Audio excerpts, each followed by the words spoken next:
बिस्मिल्लाहिर्रहमानिर्रहीम। अस्सलामु अलैकुम वरहमतुल्लाह। आई होप कि आप सबको मेरी आवाज़ आ रही होगी। तो अब हम स्टार्ट करते हैं अपने चैप्टर, लास्ट चैप्टर की तरफ चलते हैं। तो मुझे पहले तो ये बताएं, आप लोगों को मेरी आवाज़ आ रही है? यस सर, आ रही है। अच्छा, तो हम देखें, स्टार्ट करते हैं। और मुझे आप सब ये बताएं, कल मैंने लास्ट चैप्टर स्टार्ट किया था, difference equation and numerical differentiation. और मैंने मैं इत्तेफाक से ये भूल गया था कि वेनेसडे वाले दिन मैंने सेक्शन ए और सी की कंबाइंड क्लास ली थी। मगर मेरे जहन में ये था कि मैंने ए और बी की कंबाइंड क्लास ली है। तो मैं, क्योंकि उस कंबाइंड क्लास में लास्ट चैप्टर जो कि डिफरेंस डिफरेंस इक्वेशन है, न्यूमेरिकल डिफरेंशिएशन है, वो मैं वहाँ स्टार्ट कर चुका था।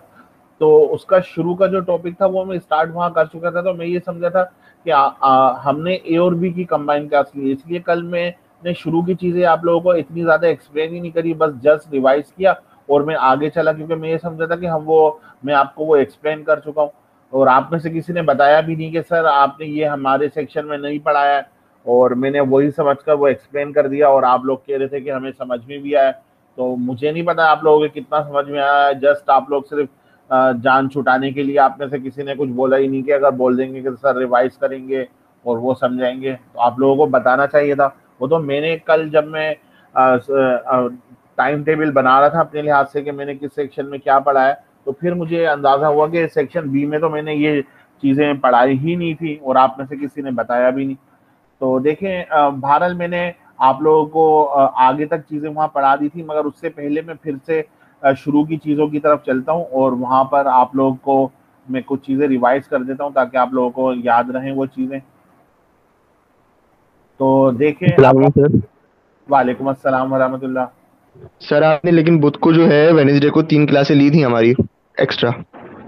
हाँ, मगर उन 3 क्लासेस में मुझे ये बताएं, मैंने लास्ट चैप्टर तो स्टार्ट ही नहीं किया था। यस सर, जी नहीं जी। हुआ था। है ना, स्टार्ट नहीं किया था। तो ये जो इनिशियल की नहीं। ये सब चीजें देखें, आप सबको मुझे बताइए, अब चैप्टर नजर आ रहा है आप लोगों को, डिफरेंस इक्वेशन, जी जी। है ना। तो ये सब चीजें मैंने आप लोगों को यानी एक्सप्लेन को ही करी थी मैंने। तो कल तो ये बहुत डायरेक्टली, क्योंकि मैं ये समझ रहा था ये सब चीजें मैं एक्सप्लेन कर चुका हूँ, तो आप लोगों को मुझे बताना चाहिए था। बहरहाल ये चीजें है तो आसान, मगर फिर भी आप लोगों को मुझे बताना चाहिए था कि सर आपने इसको स्टार्ट ही नहीं किया हमारे सेक्शन में। तो मैं बिल्कुल बेसिक से चलता। तो देखें, क्योंकि मैंने स्टार्ट ही नहीं किया, तो इसलिए मैं अब आप बेसिक से चल रहा हूँ। और देखें, बेसिक से चलने के लिए पहले मैं आप लोगों को इस तरह से एक्सप्लेन करने लगा हूँ। मैं दूसरा आप लोगों के सामने ये प्रेजेंट करता हूँ। आप लोगों को ये वाला पेज आई होप नजर आ रहा होगा। देखें, सबसे पहले मैं आप लोगों को ये बता दूं कि डिफरेंस इक्वेशन और डिफरेंशियल इक्वेशन में क्या डिफरेंस है। तो देखें, आप सबको ये पेज नजर आ रहा होगा। देखें, ये जो आपके सामने ये डायग्राम बनी हुई है, ये आप देख रहे हैं, ये एक पार्टिकल है जो कि ऑसिलेटिंग वे में मूव हो रहा है, यानी ये ऑसिलेशन है। तो देखिए, ये कंटिन्यूअस डायनेमिकल सिस्टम है। तो जब आपका पार्टिकल जो है ना कंटिन्यूअस पाथ को फॉलो करता है, तो ये कंटिन्यूअस डायनेमिकल सिस्टम है, क्योंकि ये मूव हो रहा है तो ये डायनामिकल सिस्टम है। तो याद रखिएगा, कंटिन्यूअस डायनामिकल सिस्टम का जब आप मैथमेटिकल मॉडलिंग करते हैं तो वो थ्रू डिफरेंशियल इक्वेशन करते हैं। जब आप इसमें, अभी ये डिफरेंशियल इक्वेशन आपको एक्सप्लेन नहीं करता ये कैसे बनी है, मैं बस अभी डायरेक्ट चल रहा हूँ। मगर मैं आपको बता रहा हूँ कि अगर ये पार्टिकल कंटिन्यूअसली ऑसिलेटिंग मूव हो रहा है, तो इस डायनामिकल सिस्टम का जो डिफरेंशियल इक्वेशन बनेगा ना, वो ये वाला बनेगा, ये जो आपको सेकंड ऑर्डर डिफरेंशियल इक्वेशन नजर आ रहा है। मगर आप इमेजिन करें कि रात के टाइम एक जुगनू था, और वो जुगनू जो है थोड़ी थोड़ी, यानी कि वो फर्ज करें कि इक्वल टाइम से यानी कि वो जो है ना रोशन होता है। तो आपने पहले उसको इस पॉइंट पर नोट किया, जैसे आपको मेरे कसर से ये नजर आ रहा होगा, ये वाला पॉइंट। फिर इस पॉइंट पे नोट किया, फिर इस पॉइंट पे, फिर इस पॉइंट पे, फिर इस पॉइंट पे, फिर इस पॉइंट पे, फिर इस पॉइंट, फिर। तो आप ये देख रहे हैं कि यानी कि वो ये वाला ये कंटिन्यूअस है, और बस फर्क यहाँ पर इतना हुआ है कि वो जुगनू यानी कि इस तरह से मुख्तलिफ इस पर आ रहा है, मगर यानी कि वो पॉइंट्स आपको नजर आ रहे हैं, वो रोशन होते हुए नजर आ रहे हैं। तो वो भी मूव कर रहा है, मगर वो ऑसिलेटिंग वे में मूव कर रहा है। तो अब अगर आपके पास तो ये डिस्क्रीट सिस्टम हो गया, क्योंकि देखें यहाँ पर वो यहाँ नजर आया, फिर यहाँ नजर आया, यहाँ नजर आया, तो ये डिस्क्रीट सिस्टम हो गया। तो जब आपका डिस्क्रीट सिस्टम होता है ना, तो उसकी मैथमेटिकल मॉडलिंग याद रखिएगा डिफरेंस इक्वेशन के थ्रू करते हैं, जो आप इस चैप्टर में पढ़ने वाले हैं, डिफरेंस इक्वेशन। तो याद रखिएगा, जब भी कंटिन्यूअस सिस्टम होगा उसकी मैथमेटिकल मॉडलिंग डिफरेंशियल इक्वेशन से शुरू होगी, और जब आपका डिस्क्रीट सिस्टम होगा तो आप उसकी मैथमेटिकल मॉडलिंग डिफरेंस इक्वेशन के थ्रू होगी। मगर अब क्वेश्चन ये है कि क्या हम जो नेचर जिस दुनिया में हम रहते हैं इस दुनिया में कंटिन्यूटी ज्यादा है या डिस्क्रीटनेस ज्यादा है? तो देखिए मैं इस बारे में कुछ श्योर नहीं हूँ, और जो मैंने स्टडी किया है और जो लोगों से सुना है उससे मुझे ऐसा लगता है कि ये दोनों ही इक्वली इम्पोर्टेंट है। बस फर्क इतना है कि आप लोग अपनी जितनी भी स्टडीज कर रहे होते हैं 16 ईयर एजुकेशन में, सारा फोकस उसमें कंटिन्यूअस सिस्टम के लिए होता है मगर डिस्क्रीट सिस्टम पर नहीं होता। इसलिए आप में से हर कोई जो भी प्रोजेक्ट कर रहा होगा वो सब के सब प्रोजेक्ट कंटिन्यूअस सिस्टम के लिए होंगे। शायद ही कोई ऐसा प्रोजेक्ट हो जो कोई डिस्क्रीट सिस्टम के लिए कर रहा हो, क्योंकि आप लोगों को डिस्क्रीट सिस्टम का एक अलग से सब्जेक्ट पढ़ाया भी नहीं जाता और इस पर इतनी बात भी नहीं की जाती। हालांकि अभी मैं नेचर पर भी बात करता हूँ कि नेचर में डिस्क्रीट और कंटिन्यूटी ऑलमोस्ट दोनों 50-50% है, या हम ये कह सकते हैं दोनों ही इक्वल इम्पोर्टेंट है। मगर हम जाहिर बात है हम कंटिन्यूटी को ज्यादा फोकस करे हुए होते हैं, इसलिए हमें तमाम चीजें कंटिन्यूटी नजर आ रही होती हैं, मगर एक्चुअली तो डिस्क्रीटनेस भी इतना ही है। मसलन देखें ये पेज, जिस मटेरियल ये जो आपको नजर आ रहा है, आपको पेज ये कंटिन्यूअस नजर आ रहा है मगर एक्चुअली तो ये पेज एटम से मिलकर बना है।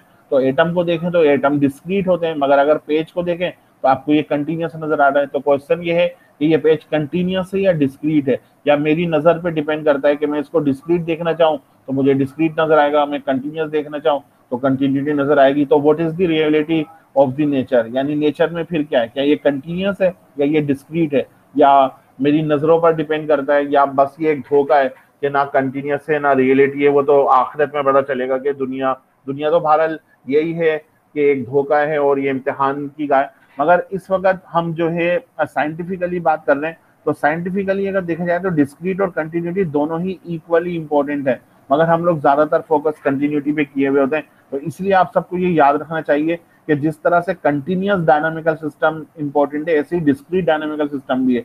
तो डिस्क्रीट डायनामिकल सिस्टम की मैथमेटिकल मॉडलिंग याद रखिएगा थ्रू डिफरेंस इक्वेशन की जाती है, इसलिए आप लोगों को डिफरेंस इक्वेशन के बारे में भी मालूमात होने चाहिए। तो इस सिलेबस में आपका डिफरेंस इक्वेशन का सारी बातें हमारे पास, यानी हम पढ़ तो इतना ही रहे मगर यानी कि जितना आपके सिलेबस में वो जस्ट वेरी इंट्रोडक्टरी है इस डिफरेंस इक्वेशन का।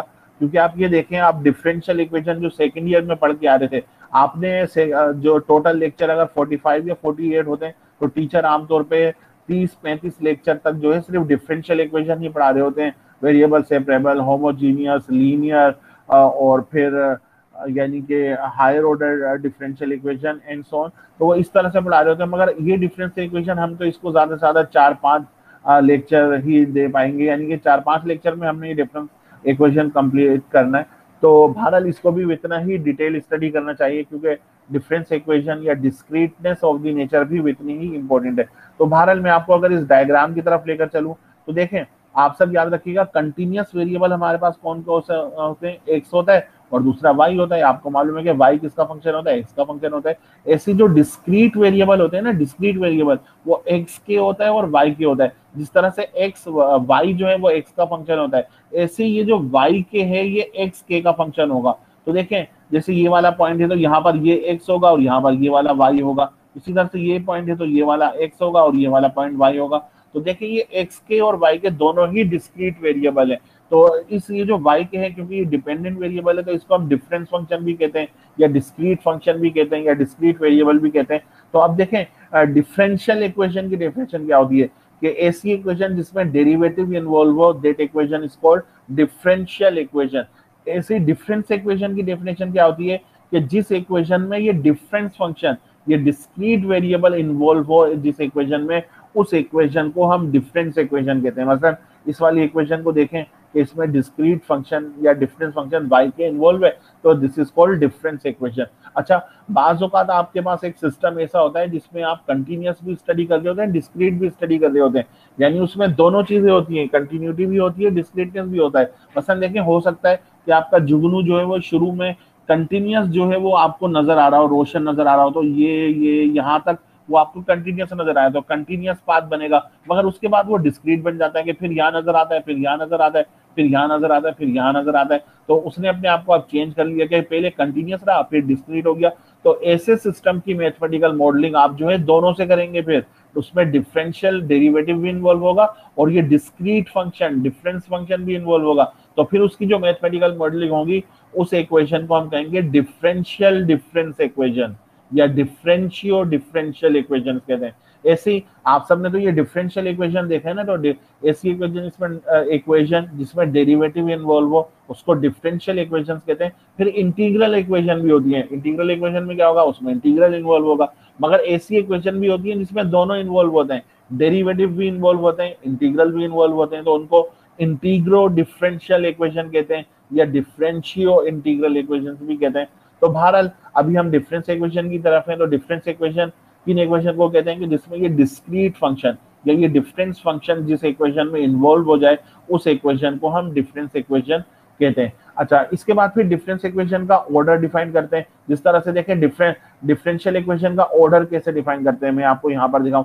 देखिए ये डिफरेंशियल इक्वेशन आपको नजर आ रहा है, इसमें जो हाईएस्ट ऑर्डर डेरिवेटिव होता है ना, वही इस डिफरेंशियल इक्वेशन का ऑर्डर कहलाता है। मगर डिफरेंस इक्वेशन का ऑर्डर कैसे निकालते हैं, तो इसमें जो लार्जेस्ट आर्गुमेंट है, आर्गुमेंट का मतलब ये जो सब स्क्रिप्ट में नजर आ रहा है, इसलिए मेरी मुराद है, तो इसमें जो लार्जेस्ट आर्गुमेंट है और स्मॉलेस्ट आर्गुमेंट है उन दोनों को सब्ट्रैक्ट कर दें। तो जब आप लार्जेस्ट माइनस स्मॉलेस्ट करेंगे तो जो नंबर आएगा that number is called order of the difference equation. तो मैं रिपीट करता हूँ, largest minus smallest is equal to order of the difference equation. तो बताएं इसका आंसर कितना आएगा, k plus two minus K, answer कितना आएगा 2। इसका मतलब ये है कि ये difference equation second order difference equation है। ऐसे में आपको और एग्जांपल दिखाता हूँ, देखेंगे ये वाली, मसलन ये वाली देखें एग्जांपल नंबर 2, इसमें क्या है yk plus two, yk plus 1 और yk। तो लार्जेस्ट कितना है k प्लस टू, स्मॉलेस्ट कितना है k, तो k प्लस टू माइनस के 2 आएगा, इसका मतलब है इस डिफरेंस इक्वेशन का ऑर्डर कितना है 2। यहाँ पर देखें k प्लस थ्री लार्जेस्ट है और स्मॉलेस्ट कितना है k, तो k प्लस थ्री माइनस के ऑर्डर कितना आएगा 3 आएगा, तो इसका मतलब ये 3 है। इसी तरह से यहाँ देखें k प्लस टू और यहाँ पर k है, तो k plus two minus K answer 2 आएगा, तो इसका भी ऑर्डर कितना है 2। ऑर्डर कैसे कैलकुलेट करते हैं डिफरेंस इक्वेशन का, जस्ट लार्जेस्ट माइनस स्मॉलेस्ट करते हैं। इस पहली वाली को देखेंगे k प्लस 1 है, ये k है, इनका डिफरेंस जो है वो 1 आएगा, तो ये ऑर्डर 1 का है। अच्छा, अगर आपने डिग्री फाइंड करनी हो, डिग्री ऑफ डिफरेंस इक्वेशन, तो आप सब मुझे बताएं डिफरेंशियल इक्वेशन की डिग्री कैसे फाइंड करते हैं। कि डिफरेंशियल इक्वेशन का जो हाईएस्ट ऑर्डर डेरिवेटिव होता है ना, इस हाईएस्ट ऑर्डर की पावर देखें, इसकी पावर कितनी है, तो देखिए इसकी पावर आप देख रहे हैं 1 है, तो इसका मतलब है ये सेकंड ऑर्डर डिफरेंशियल इक्वेशन है और इसकी डिग्री फर्स्ट है, तो second order in first degree differential equation है। ऐसी डिफरेंस इक्वेशन की डिग्री कैसे देख रहे हैं, जो लार्जेस्ट डिफरेंस फंक्शन होता है ना, जो लार्जेस्ट की डिग्री होती है, यानी लार्जेस्ट की जो पावर होती है वही degree of the differential equation कहलाता है। तो देखिए आप सब नोट करें, इसमें लार्जेस्ट कितना है yk प्लस 1, इसकी पावर कितनी है 1 है, तो इसका मतलब है कि ये फर्स्ट ऑर्डर, ये इसका ऑर्डर तो फर्स्ट पहले ही हम बता चुके थे, इसकी डिग्री भी 1 है। इसमें देखें इसकी लार्जेस्ट की पावर इसकी कितनी है 1 है, तो इसका मतलब है इसकी भी डिग्री 1 है। इसमें भी लार्जेस्ट कितना है, इसकी भी पावर 1 है, तो इसकी भी डिग्री 1 है। इसमें देखें ये लार्जेस्ट फंक्शन है, इसकी पावर 3 है, इसका मतलब है इसकी डिग्री कितनी है 3 है। तो मगर अगर फर्ज करें, अगर मैं यहाँ पर 4 लिख दूं और तो यहाँ मैं 5 लिख दूं, तो इसका मतलब ये नहीं है कि इसकी डिग्री 4 हो गई, या यहाँ मैंने 5 लिख दिया तो इसकी डिग्री 5 हो गई, क्योंकि डिग्री के लिए बस आपने लार्जेस्ट फंक्शन की पावर देखनी होती है। तो लार्जेस्ट फंक्शन की पावर 3 है, तो इसकी डिग्री 3 रहेगी, भले मैं यहाँ 4 लिख दूं, 5 लिख दूं, 100 लिख दूं इवन, तो इसकी डिग्री जो है सिर्फ आपने लार्जेस्ट को देखना है। इसी तरह से एक चीज और नोट करें कि अगर मैं इसकी डिग्री 3/5 कर दूं, यानी यहाँ पर ये मैं कर दूं 3/2 कर दूं, तो अब इसकी डिग्री 3/2 नहीं होगी, क्योंकि डिग्री याद रखिएगा वो इंटीजर की फॉर्म में डिफाइंड होता है। तो आप करेंगे क्या कि इन सबको लेफ्ट हैंड साइड पर ले जाएंगे और दोनों तरफ स्क्वायरिंग कर लेंगे, तो दोनों तरफ स्क्वायरिंग कर लेंगे तो ये 3/2 जो है वो 2 कैंसिल हो जाएगा, सिर्फ 3 रह जाएगा, तो डिग्री जब भी इसकी 3 ही रहेगी इन दोनों सूरतों में। तो आई होप कि आप सब order of difference equation and degree of the difference equation समझ गए होंगे। अब अगर आप समझ गए हैं तो मैं आपको पेन पे लेकर चलता हूँ और एक एग्जाम्पल आपको दिखाता हूँ, और आप सब इस एग्जाम्पल से जरा मुझे कोई बताएगा कि इस डिफरेंस इक्वेशन का ऑर्डर कितना है और इस डिफरेंस इक्वेशन की डिग्री कितनी है, तो वो मुझे बताइएगा। मसलन देखें मैं ये लिखता हूँ आपके सामने y k प्लस 2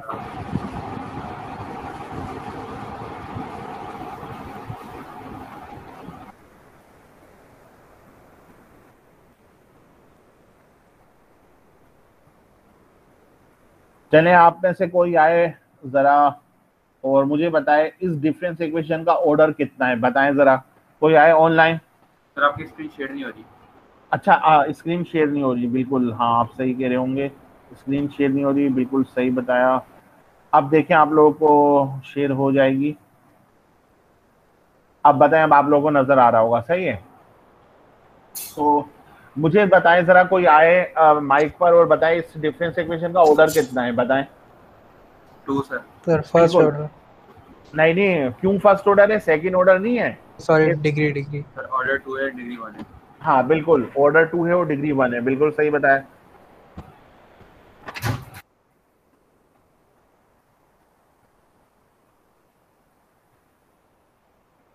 अभी आप ऑनलाइन ही रहे, ऑनलाइन आ जाए, जिन्होंने भी बताया था ना, क्योंकि मुझे जैसे आपके जरिए हम सबको क्लियर करते हैं, तो आप जरा ये हेल्प करें। अच्छा अब देखें, आपने इसका अभी बताया, इसका ऑर्डर 2 है और डिग्री 1 है, बिल्कुल सही बताया। अब मुझे बताएं, मैं कुछ चेंजिंग कर रहा हूँ, मैं देखें चेंजिंग क्या कर रहा हूँ।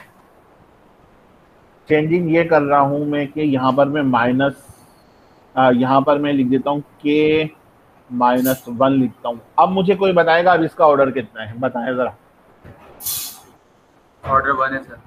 देखें k+2 लिखेंगे, k+2 लिखा और फिर माइनस करेंगे, तो बताएं माइनस करेंगे नहीं, ये देखें आपने क्या करना होता है, लार्जेस्ट माइनस स्मॉलेस्ट, तो माइनस करेंगे तो क्या आएगा, -k+1। बताएं आंसर कितना आ रहा है, 3। 3। तो ये थर्ड ऑर्डर की है। हाँ, इसकी डिग्री अभी भी 1 है, डिग्री अभी भी 1 है, मगर इसका ऑर्डर जो है, इसका ऑर्डर 3 है, इसका ऑर्डर 3 है, सही है। अच्छा चलें, आप अभी भी ऑनलाइन रहे, अब मुझे बताएं अब इसकी डिग्री कितनी है, अब डिग्री बताएं कितनी है। डिग्री 2 हो गई सर। अब इसकी डिग्री 2 हो गई, सही है। अच्छा अब बताएं अब इसकी डिग्री कितनी है। अभी भी 2 है। अभी भी 2 है, क्योंकि बताएं डिग्री के लिए आपने किसको देखना होता है, सबसे लार्जेस्ट को, सही है, सबसे लार्जेस्ट जो डिफरेंस फंक्शन आता है। तो अभी भी इसकी डिग्री 2 ही रहेगी। तो आप सब समझ गए कि ये डिफरेंस इक्वेशन है। अच्छा ऐसी देखें, तो अब मैं आपको फिर सोल्यूशन ऑफ डिफरेंस इक्वेशन की तरफ लेकर चलता हूँ। सही है, आपका बहुत बहुत शुक्रिया। अब मैं जरा वो चीजें डिस्कस करता हूँ। देखिए ये मैं आपको डिफरेंशियल इक्वेशन की तरफ लेकर चलता हूँ। ये डिफरेंशियल इक्वेशन में लिखता हूँ dy² over dx² plus 4dy over dx plus y is equal to 2x।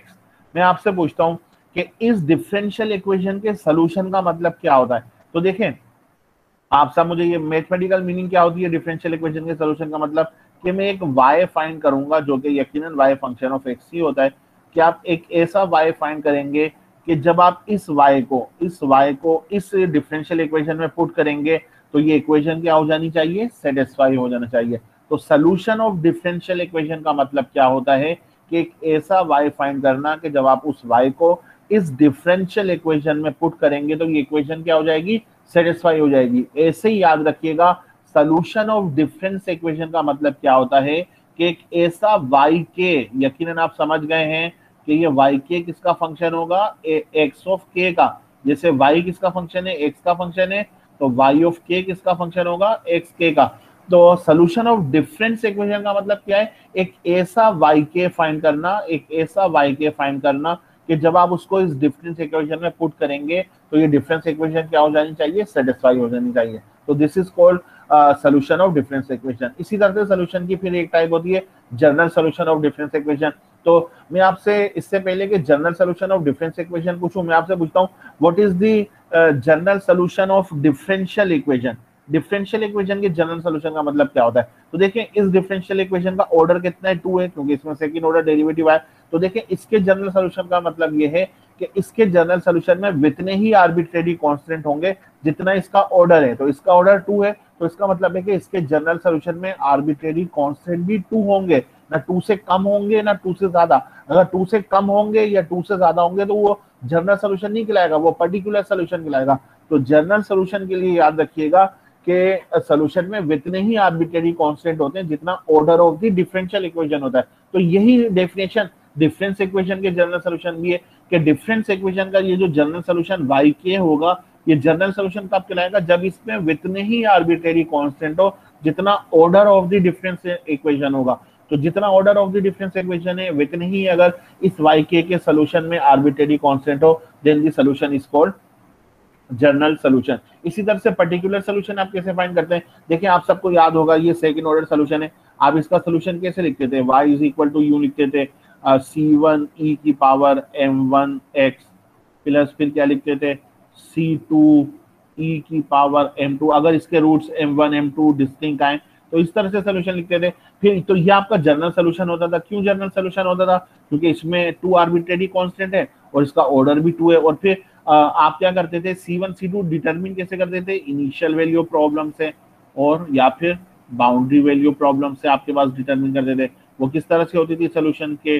y of 0 is equal to 1 होता था, या y प्राइम ऑफ 0 वो आपके पास जो है वो 0 के इक्वल है। तो इनिशियल वैल्यू प्रॉब्लम और बाउंड्री वैल्यू प्रॉब्लम की हेल्प से आप क्या करते थे, इन C1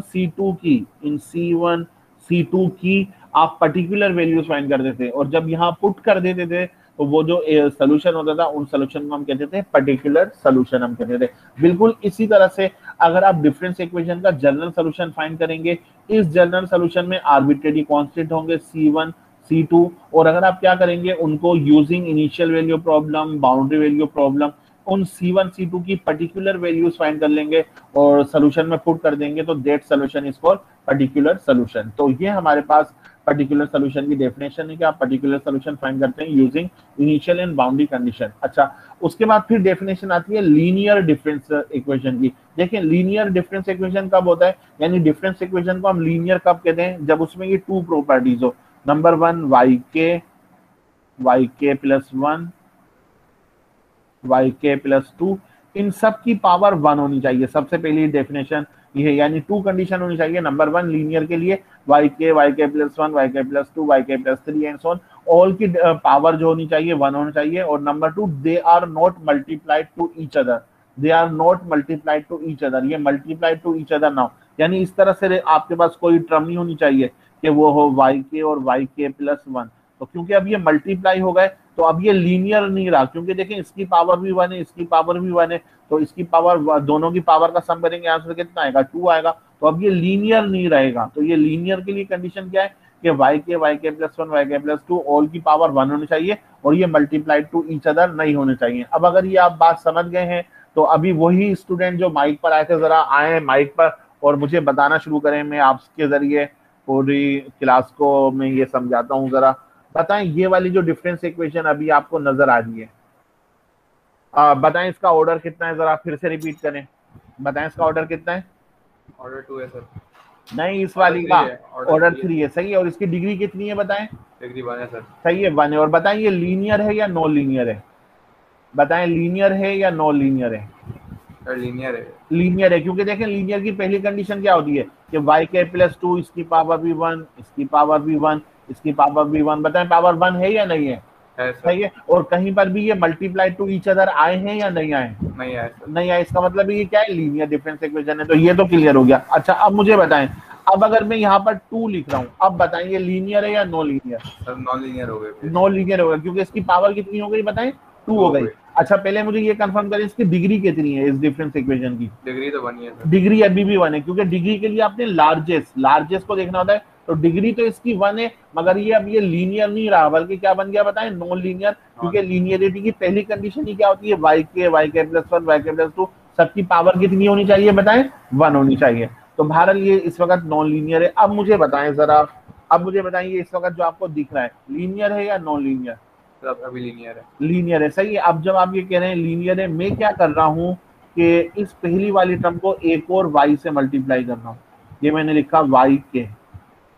अब बताएंगे लीनियर है या non linear? Sir non linear हो गई है। नॉन लीनियर हो गया, क्योंकि बताएं पहली वाली टर्म किससे मल्टीप्लाई हो गई है? yk से। एक और तो y वाली टर्म बिल्कुल, और आपसे क्या कहा था कि लीनियरिटी के लिए मल्टीप्लाई टू ईच अदर भी नहीं होने चाहिए। तो देखिए मगर ये मल्टीप्लाई हो गए तो इसकी पावर भी 1 है, इसकी पावर भी 1 है, तो टोटल पावर कितनी हो गई? 2 हो गई। तो इसलिए अब ये नॉन लीनियर है। तो आई होप कि आप सबके जहन में ऑर्डर लीनियर और नॉन लीनियर डिफरेंस इक्वेशन समझ में आ गया होगा। सही है, थैंक यू वेरी मच। तो अब हम जो है फिर से नोट्स की तरफ चलते हैं और अब मैं आपको वो एक्सप्लेन करता हूँ। नोट्स की तरफ आते हैं।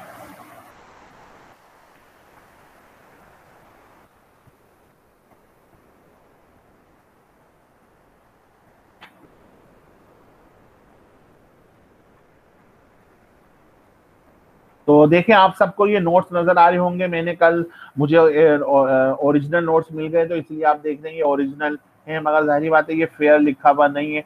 तो आप सब अब समझ गए। तो यहाँ तक मैंने आपको लीनियर डिफरेंस इक्वेशन ये आपको क्लियर कर दिया। फिर कल अब मैं, क्योंकि कल हम ये सब चीजें स्टडी कर चुके हैं, तो मैं आपको जरा अब ये डायरेक्ट फिर एक्सप्लेन कर दूं, फिर हम वहीं से स्टार्ट करते हैं जहां से कल हमने छोड़ा था। तो फिर देखिए कल मैंने आपके सामने ये general linear difference equation of order N लिखा था। देखिए ये मैंने आपके सामने लिखा है, ये general linear difference equation of order N है। देखें ये इसका ऑर्डर एन जब ये ऑपरेट, क्योंकि मैंने आपसे कहा था कल कि ये ऑपरेटर फॉर्म है और ये क्या है, ये जनरल फॉर्म है। और ऑपरेटर फॉर्म से जनरल फॉर्म कैसे लिखते हैं, क्योंकि आप सबको मालूम है कि ई जो होता है ना, वितने ही यूनिट ऐड कर देता है जितनी इसकी पावर है। तो ई एन वाई के क्या बन जाएगा, जब वाई के को ई एन से मल्टीप्लाई करेंगे तो ई एन वाई के क्या बनेगा, वाई के प्लस एन। जब वाई के को ई एन माइनस वन से मल्टीप्लाई करेंगे क्या बनेगा, वाई के प्लस एन माइनस वन। ई क्या बनेगा, वाई के प्लस वन, और ये तो बन जाएगा ए नॉट वाई के। तो देखें आप इस ऑपरेटर फॉर्म से जनरल लिख सकते हैं और जनरल से क्या कर सकते हैं, ऑपरेटर लिख सकते हैं। कैसे, देखें जनरल में ये प्लस एन आपको क्या बता रहा है कि ई की पावर कितनी आएगी, एन आएगी। एन माइनस वन क्या बता रहा है, ई की पावर एन माइनस वन आएगी। यहाँ पे प्लस वन क्या बता रहा है, ई की पावर वन आएगी, एंड सो ऑन। तो ये जनरल, ये ऑपरेटर फॉर्म है और ये लीनियर फॉर्म है, आप सब समझ गए। और क्योंकि, और देखें जब ऑपरेटर फॉर्म लिखना होता है ना, फिर इसका ऑर्डर बताना बहुत आसान होता है। देखें अगर मैं यहाँ से आपसे पूछूं इसका ऑर्डर मुझे बताएं, तो कैसे बताएंगे कि लार्जेस्ट माइनस स्मॉलेस्ट करेंगे तो आंसर कितना आएगा, के plus N minus K answer N आएगा। मगर जब ऑपरेटर फॉर्म में लिखा होता है ना, तो जो ऑपरेटर की सबसे हाईएस्ट पावर होती है वही order of the difference equation होता है। तो देखिए यहाँ से भी क्लियर है इसका ऑर्डर एन है, यहाँ से भी बहुत क्लियर इसका ऑर्डर एन है। अच्छा ये लीनियर क्यों है, क्योंकि देख लें ईच टर्म की पावर वन है। तो this is called linear difference equation of order N. और कल हमने इसी को सॉल्व करने का मेथड स्टडी किया था कि अगर राइट हैंड साइड जीरो हो जाए तो वो होमोजीनियस कहलाता है, और अगर नॉट इक्वल टू जीरो हो तो नॉन होमोजीनियस कहलाता है। फिर हमने आपको होमोजीनियस डिफरेंस इक्वेशन को सॉल्व करना बताया था कि पहला स्टेप क्या होता है कि जनरल फॉर्म को ऑपरेटर फॉर्म में लिखें, सेकंड स्टेप क्या होता है कि ऑक्सिलरी इक्वेशन फाइंड करें, और थर्ड स्टेप क्या होता है ऑक्सिलरी इक्वेशन के रूट्स फाइंड करें, फोर्थ स्टेप क्या होता है कि रूट्स को आइडेंटिफाई करें कि डिस्टिंक्ट रियल हैं, रिपीटेड रियल हैं या कॉम्प्लेक्स हैं। फिफ्थ स्टेप क्या होता है कि according to their nature of the root solution लिख दें। अगर डिस्टिंक्ट रूट्स हैं तो सोल्यूशन यूं लिखेंगे, C1 M1 के, C2 M2 के, Cn Mn के। और अगर रूट M1 रिपीट हो गया n टाइम तो फिर यूं लिखेंगे C1 C2 के, C3 के square, Cn Kn minus one M1 के। और कॉम्प्लेक्स रूट ऑलवेज इसी तरह से लिखते हैं कि अगर complex root alpha plus minus side beta है तो यूं लिखेंगे C1 cos के थीटा, C2 sin के थीटा, r की पावर के। और r क्या होता है, इस कॉम्प्लेक्स नंबर का मॉड्यूलस होता है। थीटा क्या होता है, आर्गुमेंट होता है। फिर हमने ये एग्जांपल्स करी थी, आप सब ये एग्जांपल बहुत सिंपल थी, ये समझ गए थे। इसमें डिस्टिंक्ट आए थे, इसमें रिपीटेड आए थे, इस वाले में कॉम्प्लेक्स आए थे। और यहाँ पर ये 3 initial and boundary condition given थी जिनसे हमने C1 C2 C3 फाइंड कर लिया था और उनकी वैल्यूज पुट कर दी थी। और फिर इस एग्जाम्पल नंबर 5 में ये डेल्टा की फॉर्म में गिवन था, तो पहले डेल्टा को ई की फॉर्म में कन्वर्ट किया, फिर इसके ऑक्सिलरी इक्वेशन आ गए, रूट्स फाइंड कर लिए, और वो डिस्टिंक्ट एंड रियल आया, और फिर जनरल सोल्यूशन लिखा। फिर यहाँ से इनिशियल और बाउंड्री कंडीशन को यूज करते हुए C1 C2 की वैल्यू फाइंड कर ली। तो ये तो होमोजीनियस था। होमोजीनियस डिफरेंस इक्वेशन को सॉल्व करना बहुत इजी होता है। फिर हमने क्या किया था, फिर हम नॉन होमोजीनियस डिफरेंस इक्वेशन को सॉल्व कर रहे हैं। तो नॉन होमोजीनियस का हमने आपको बताया था कि 2 सोल्यूशन होते हैं, एक होमोजीनियस सोल्यूशन होता है और दूसरा क्या होता है, पर्टिकुलर सोल्यूशन होता है। तो होमोजीनियस सोल्यूशन तो आप सब वैसे ही फाइंड करते हैं, और पर्टिकुलर सोल्यूशन कैसे फाइंड करते हैं। पर्टिकुलर सोल्यूशन फाइंड करने का मैंने आपको ये जनरल फार्मूला यहाँ से बताया था कि देखें जब आप वाई के पी को यहाँ पर पुट करते हैं, इधर वाई के पी पुट करते हैं, तो वाई के पी किसके इक्वल आ जाता है, 1/5 ऑफ ई एफ ऑफ के। अब ये एफ ऑफ के पर डिपेंड करता है कि वो किस फॉर्म में है, तो उसी तरह से आप वाई के पी डिटरमिन करते हैं। तो कल हमने पहली फॉर्म डिस्कस कर ली थी कि अगर F of K A raise to the power K है तो इसमें 2 केस बनेंगे, या तो phi of A not equal to 0 होगा या phi of A equal to 0 होगा। अगर phi of A not equal to 0 है तो इस सूरत में तो वाई के पी बहुत आसान है कि जस्ट क्या करना है, ई को ए से रिप्लेस कर दें, तो आंसर क्या आएगा, वाई के पी किसके इक्वल आएगा, ए के ऊपर फाई ऑफ ए। मगर अगर phi of A equal to 0 है तो इसका मतलब ये है कि ए जो है फाई ऑफ ई का रूट है। तो जब वो रूट होगा तो उसका मतलब क्या होता है कि उसमें ई माइनस ए का फैक्टर होगा। अब ई माइनस ए का फैक्टर लीनियर भी हो सकता है, क्वाड्रेटिक भी हो सकता है, क्यूबिक भी हो सकता है, एंड सो ऑन। तो अगर लीनियर होगा तो सोल्यूशन यूं लिखेंगे के ए k minus 1 over psi of a, और ये साई क्या था, ये रिमेनिंग फैक्टर था, और यकीनन ये रिमेनिंग फैक्टर ए पर 0 नहीं होगा। और अगर क्वाड्रेटिक केस है जैसे ये आपको नजर आ रहा है तो फिर कैसे लिखेंगे,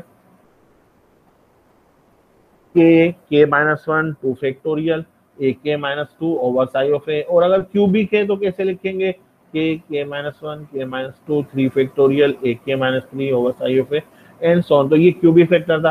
फिर हमने इसकी एग्जाम्पल करी थी, इसमें तो हमारे पास वो नॉट इक्वल टू जीरो वाला केस था, तो सिंपल सा आंसर आ गया था। फिर इस एग्जाम्पल नंबर 2 में क्योंकि वो इसकी पावर 2 थी तो ये क्वाड्रेटिक केस था, तो वो सोल्यूशन लिखा और फाइनली ये सोल्यूशन आ गया। फिर ये एग्जाम्पल नंबर 3 हम कर रहे थे, इसमें हमने देखा था कि यहाँ पर 3 था तो डिनोमिनेटर में e माइनस 3 था, ये लीनियर केस बना था और इसके हमने सोल्यूशन ये फाइंड कर लिए थे और फाइनली तो ये पर्टिकुलर सोल्यूशन मिल गया था और फिर फाइनली होमोजीनियस सोल्यूशन और पर्टिकुलर सोल्यूशन हमने लिख दिया था। फिर केस नंबर 2 पर आ गए थे। तो देखें पहला केस तो क्या था, एक्सपोनेंशियल केस था। देखें नेचर में जो डायनामिकल सिस्टम है और जो सिस्टम स्टडी हम लोग आमतौर पे कर रहे होते हैं उसमें ज्यादातर फंक्शंस का जो बिहेवियर होता है वो एक्सपोनेंशियल टाइप का होता है, इसलिए हमने ये एक्सपोनेंशियल स्टडी किया। यानी आप सब ये नहीं समझिएगा कि आप ये कहेंगे आप ये थ्योरेटिकल चीजें स्टडी कर रहे हैं, ये जो है ये प्रैक्टिकल चीजें। देखें अगर आपका कोई सिस्टम चाहे वो कंटिन्यूअस हो, आप डिस्क्रीट स्टडी कर रहे हो, कंटिन्यूअस में भी आप एक्सपोनेंशियल केस यानी डिफरेंशियल इक्वेशन में एक्सपोनेंशियल केस स्टडी करके आ रहे हैं, तो ऐसे डिस्क्रीट में भी एक्सपोनेंशियल केस है। मतलब जितने भी बिजनेस जो कंपनियां होती हैं, इंडस्ट्रीज होती हैं, उनका जो ग्रोथ हो रहा होता है वो एक्सपोनेंशियली ग्रोथ हो रहा होता है। ऐसी नेचर में बहुत सारे फिनोमेना है जिनका इंक्रीजिंग या डिक्रीजिंग फिनोमेना वो एक्सपोनेंशियल होता है, तो इसलिए हमने एक्सपोनेंशियल डिस्कस किया है। ऐसी कोई यानी कि ये कोई थ्योरेटिकल चीजें नहीं चल रही हैं, ये चीजें सब प्रैक्टिकल चल रही हैं। तो नेचर में यानी कि एक्सपोनेंशियल चीजें बहुत ज्यादा इन्वॉल्व होती हैं। अच्छा, दूसरा नेचर में फिर जो सबसे ज्यादा इन्वॉल्व होता है वो ऑसिलेटिंग फिनोमेना होता है। यानी ये कहते हैं आप सबने यानी कि मैं आपको पर्टिकुलर एग्जांपल तो छोड़े, मैं आपको ये बता देता हूँ। यानी आपने ये मशहूर कोले सुना होगा, हिस्ट्री रिपीट इटसेल्फ, यानी जो हिस्ट्री ये तारीख है वो अपने आप को रिपीट करती है। तो आप ये सोचें तारीख क्या होती है, एक जमाना होता है, तो जब जमाने अपने आप को रिपीट कर रहे हैं तो उसी जमाने में तो हम सब हैं, हम सब तो उसका बहुत स्पेशल केस हो गए। तो हमारी चीजें रिपीट अगर हो तो वो कोई यानी कि ऐसी यानी ये अनहोनी सी बात नहीं है, क्योंकि जब जमाने अपने आप को रिपीट कर रहे हैं तो फिर हमारी जिंदगी में और जो डायनामिकल सिस्टम है वो अपने आप को रिपीट करें तो ये कोई हैरत अंगेज बात नहीं होगी। तो याद रखिएगा रिपीटेशन बहुत ज्यादा यानी कि ये भी बहुत नेचुरल फिनोमेना है, बहुत ज्यादा ये नेचर में पाया जाता है कि चीजें अपने आप को रिपीट कर रही होती हैं। देखिए आप एक दरख्त को भी देखें ना कि एक दरख्त हर साल अपना जो उसका फल होता है वो अपने आप को रिपीट करता है कि वो हर साल फल प्रोड्यूस कर रहा होता है। तो इसी तरह से और भी बहुत सारे फिनोमेना आप देख सकते हैं जो अपने आप को रिपीट कर रहे होते हैं, ऑसिलेट हो रहे होते हैं। तो जब चीजें अपने आप को ऑसिलेट कर रहे हों, वाइब्रेट कर रहे हों और रिपीट कर रहे हों, तो इस सूरत में आपके पास जो एफ ऑफ के होगा उस एफ ऑफ के को यानी राइट हैंड साइड को हम कोसाइन बी के या साइन बी के से रिप्रेजेंट करते हैं, क्योंकि ये साइन और कोसाइन जो है ये ऑसिलेटिंग फिनोमेना को रिप्रेजेंट करते हैं। तो लेट्स ये भी हमने कल डिस्कस कर लिया था। तो देखें हमने आपको ये बताया था जब भी साइन कोसाइन होगा ना तो आप क्या करेंगे अपने पर्टिकुलर सोल्यूशन को, क्योंकि देखें पर्टिकुलर सोल्यूशन किसके इक्वल होता है 1/5 ऑफ ई एफ ऑफ के। तो अगर एफ ऑफ के कोसाइन बी के होगा तो कैसे लिखेंगे, क्योंकि आप सबको मैंने ये बताया था कि कोसाइन किसके इक्वल होता है real of 1/5 of e iota b के। और अगर साइन होगा तो क्या लिखेंगे imaginary 1/5 of e iota b के। और इस सूरत में यानी कि साइन कोसाइन को रियल और इमेजिनरी की फॉर्म में लिखने का बेनिफिट क्या होता है कि ये केस नंबर 1 बन जाते हैं। और केस नंबर 1 में इसमें ए क्या होता है, ए देखें ये होता है, देखिए केस नंबर 1 क्या था ए रेज टू दी पावर के, तो इसमें ए की जगह क्या है ई आयोडा बी, यहाँ पर भी क्या है ई आयोडा बी, देखिए ये लिखा हुआ a is equal to e iota B.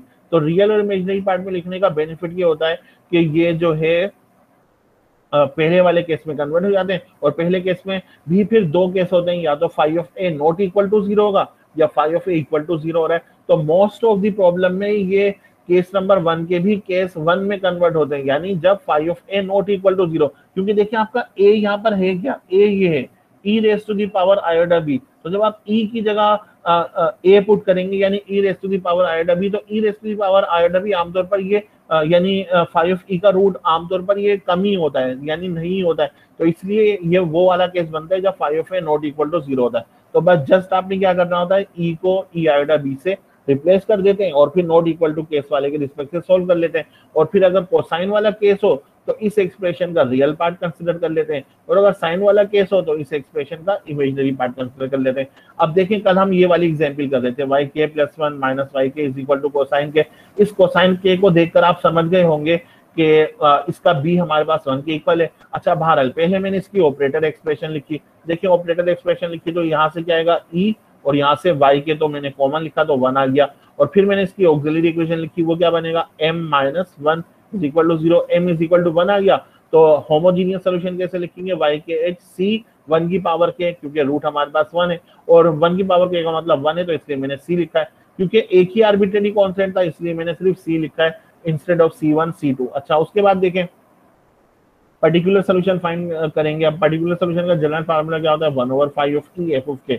What is 5 of e, हमारे केस में 5 ऑफ e देखेंगे लिखा e माइनस 1, मैंने e माइनस 1 लिख दिया, और f ऑफ k हमारा कितना है कोसाइन के, मैंने कोसाइन के लिख दिया। अब आपको मालूम है जब भी कोसाइन होता है तो रियल लिखते हैं, तो मैंने लिखा रियल ऑफ e आयोडा b के, मगर b हमारे पास 1 के इक्वल है तो इसलिए मैंने लिख दिया e आयोडा k। अब मेरा ऑब्जेक्टिव क्या ले जाता है कि मुझे इसको सॉल्व करना है, मगर ये कौन सा केस बन गया, ये केस नंबर 1 बन गया, और केस नंबर 1 की रिस्पेक्ट से अब मैं e को किससे रिप्लेस कर दूंगा, a से रिप्लेस कर दूंगा। और देखिए मैंने लिखा हुआ using case number 1 when phi of a not equal to 0, तो जब phi of a not equal to 0 होता है तो आप जस्ट क्या करते हैं e को किससे रिप्लेस कर देते हैं a से, और a यहाँ पर किसके इक्वल है e आयोडा, तो देखिए मैंने e आयोडा लिख दिया, और e आयोडा k को आप यहाँ लिख सकते हैं, तो मैंने इसको यहाँ पर लिख दिया है। आप देख रहे हैं नजर आ रहा गया, नजर आपको ये नजर आ रहा होगा। अब उसके बाद मेरा ऑब्जेक्टिव जस्ट क्या रह जाता है कि बस मुझे इस एक्सप्रेशन का रियल पार्ट चाहिए। अगर मैं किसी तरह से भी इस एक्सप्रेशन का रियल पार्ट फाइंड करने में कामयाब हो जाता हूँ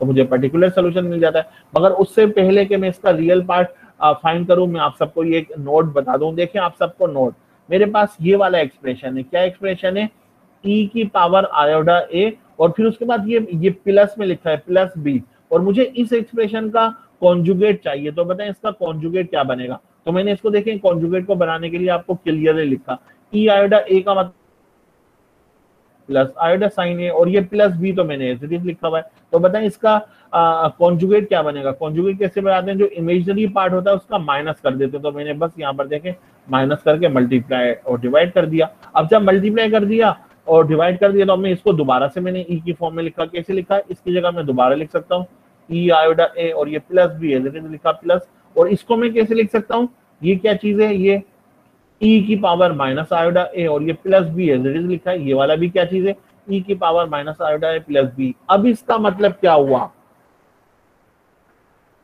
देखें आप सब गौर से जरा इसको देखें। अगर आप इसको गौर से देखेंगे तो क्या बनेगा, जब भी 1/e की पावर आयोडा ए प्लस बी है और मुझे इसके कॉन्जुगेट से मल्टीप्लाई करना है, आप इसका फार्मूला डायरेक्टली याद रखिएगा।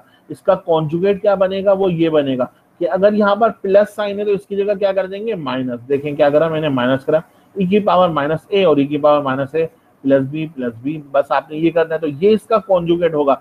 इन जनरल अगर देखिए यहाँ पर प्लस होगा तो आप माइनस लाएंगे, इसीलिए देखें, और अगर माइनस होगा तो आप समझ जाएं प्लस लाएंगे, इसीलिए देखें यहाँ क्या लिखा है प्लस माइनस, मगर इसका कॉन्जुगेट क्या बना है माइनस प्लस बना है। तो आप सब अभी तो देखें, आप सबको ये फार्मूला बताने का मकसद क्या था, क्योंकि जब आप इसकी एक्सरसाइज सॉल्व करेंगे तो आपको वहां पर डायरेक्ट लिखेंगे बजाय इसके कि एक्सपेंड करके लिखें और टाइम जाया करें। तो आपको जब भी प्लस साइन होगा तो माइनस से मल्टीप्लाई कर दीजिएगा, मल्टीप्लाई एंड डिवाइड, और अगर माइनस साइन होगा तो प्लस वाले से मल्टीप्लाई एंड डिवाइड कर दीजिएगा। अब बिल्कुल सेम आप सब यहाँ पर आ जाए, देखें यहाँ पर अब मुझे इसका इसके कॉन्जुगेट से मल्टीप्लाई एंड डिवाइड करना है, तो इसका कॉन्जुगेट क्या बनेगा, क्योंकि यहाँ प्लस है तो मैं किससे मल्टीप्लाई करूंगा, ये देखें e पावर माइनस आई माइनस 1 e पावर माइनस आई माइनस 1, ये इसका कॉन्जुगेट से मैंने मल्टीप्लाई एंड डिवाइड कर दिया। अब मल्टीप्लाई एंड डिवाइड करने के बाद तो अब बहुत आसान है, बस मैंने e पावर आयोडा के को इससे मल्टीप्लाई कर दिया, तो देखें ये आएगा, इसकी पावर 8 हो जाएगी तो ये वाला रिजल्ट आएगा, और e आयोडा के -1 से मल्टीप्लाई होगा ये आएगा। यहाँ पर इनको मल्टीप्लाई कर लें, e आई e पावर माइनस आई का आंसर कितना आएगा 1, और फिर e आई इंटू -1 का आंसर आएगा e आई और माइनस कॉमन लिखा है, फिर e पावर माइनस आई -1 माइनस कॉमन लिखा है e पावर माइनस आई, और -1 इंटू -1 कितना आ जाएगा 1। इसको लिखने के बाद फिर मैंने क्या किया, डिनोमिनेटर को देखें 1 और 1 कितना हो जाएगा 2 हो गया, और इसके बाद ये देखिए ये क्या चीज है e आई प्लस e माइनस आई। मैं आप सबको बताता हूँ, आप सबको याद है ना ट्रिग्नोमेट्रिक फंक्शन cos z किसके इक्वल होता है, बताएं cos z किसके इक्वल होता है, e iota z plus e minus iota z divided by 2, मगर यहाँ पर z तो मुझे लिखा हुआ नजर ही नहीं आ रहा, इसका मतलब है z हमारे पास किसके इक्वल है 1 के, तो जब 1 के इक्वल है तो, और देखिए 2 भी डिनोमिनेटर में नजर नहीं आ रहा, इसका मतलब है 2 को यहाँ ले जाएं, तो ये एक्सप्रेशन किसके इक्वल बनेगा, 2 cos 1 के इक्वल, क्योंकि यहाँ पर z किसके इक्वल है, 1 के इक्वल है। तो इसलिए ये वाला रिजल्ट किसके इक्वल हो जाएगा, 2 cos 1 के इक्वल। और न्यूमरेटर मैंने एज इट इज लिखा है, तो कॉन्जुगेट से क्यों मल्टीप्लाई करते हैं, ताकि डिनोमिनेटर रियल नंबर बन जाए। तो इसीलिए आप देख रहे हैं जब हमने कॉन्जुगेट से मल्टीप्लाई किया तो डिनोमिनेटर रियल नंबर बन गया। अगर अभी भी मुझे तो इस एक्सप्रेशन का रियल पार्ट चाहिए, रियल पार्ट बनाने के लिए मैंने क्या किया, ई आइडा और ई आइडा के को ऑयलर की फार्मूले में लिखा। बाय ऑयलर फार्मूला इसको आप कैसे लिख सकते हैं बताएं। देखिए उसके बाद ये रेड कलर में मैंने लिखा है क्योंकि यहाँ मैंने डायरेक्ट लिख दिया था। बताएं इसको ई आयोडा के माइनस 1 को ऑयलर के फार्मूले से कैसे लिखेंगे, कोस के माइनस 1 प्लस आयोडा साइन के माइनस 1, फिर क्या आएगा माइनस माइनस, और ई आयोडा के किसके इक्वल होगा, कोस के प्लस आयोडा साइन के। और फिर आपने अब इसका रियल पार्ट कंसिडर कर लें। मुझे बताएं इस एक्सप्रेशन का रियल पार्ट क्या होगा। रियल पार्ट का मतलब है बस कोसाइन वाला पार्ट, यानी आप कंसिडर कर लेंगे तो क्या बनेगा, ये देखेंगे लिखा हुआ कोस के माइनस 1 इस पहले वाले से, दूसरे वाले से क्या आएगा माइनस कोसाइन के, और डिनोमिनेटर तो आपका सेम रहेगा। तो ये मेरा पर्टिकुलर सोल्यूशन आ गया। आई होप कि आपको ये समझ में आ गया होगा, ये मेरा पर्टिकुलर सोल्यूशन आ गया। फाइनली आप जनरल सोल्यूशन लिखेंगे। जनरल सोल्यूशन कैसे लिखेंगे, homogeneous solution plus particular solution. तो देखेंगे मैंने आपके सामने लिख दिया है, ये लिखा होमोजीनियस सोल्यूशन। सी आया था क्योंकि सी बाद में लिखना ज्यादा अच्छा लगता है, तो इसलिए मैंने होमोजीनियस सोल्यूशन को बाद में लिख दिया, और पर ये आपका पर्टिकुलर सोल्यूशन आ गया। तो ये हमारा बस आंसर आ गया। तो ये केस नंबर 2 था, ये कंप्लीट हो गया। आप में से अगर कोई क्वेश्चन पूछना चाहे इस केस नंबर 2 से रिलेटेड तो वो आकर मुझसे पूछ लें, वरना फिर मैं केस 3 की तरफ चलूंगा। कोई बात रिपीट करना चाहें तो आप लोग मुझसे पूछें। किसी के जहन में कोई क्वेश्चन हो तो आप लोग मुझसे पूछ सकते हैं।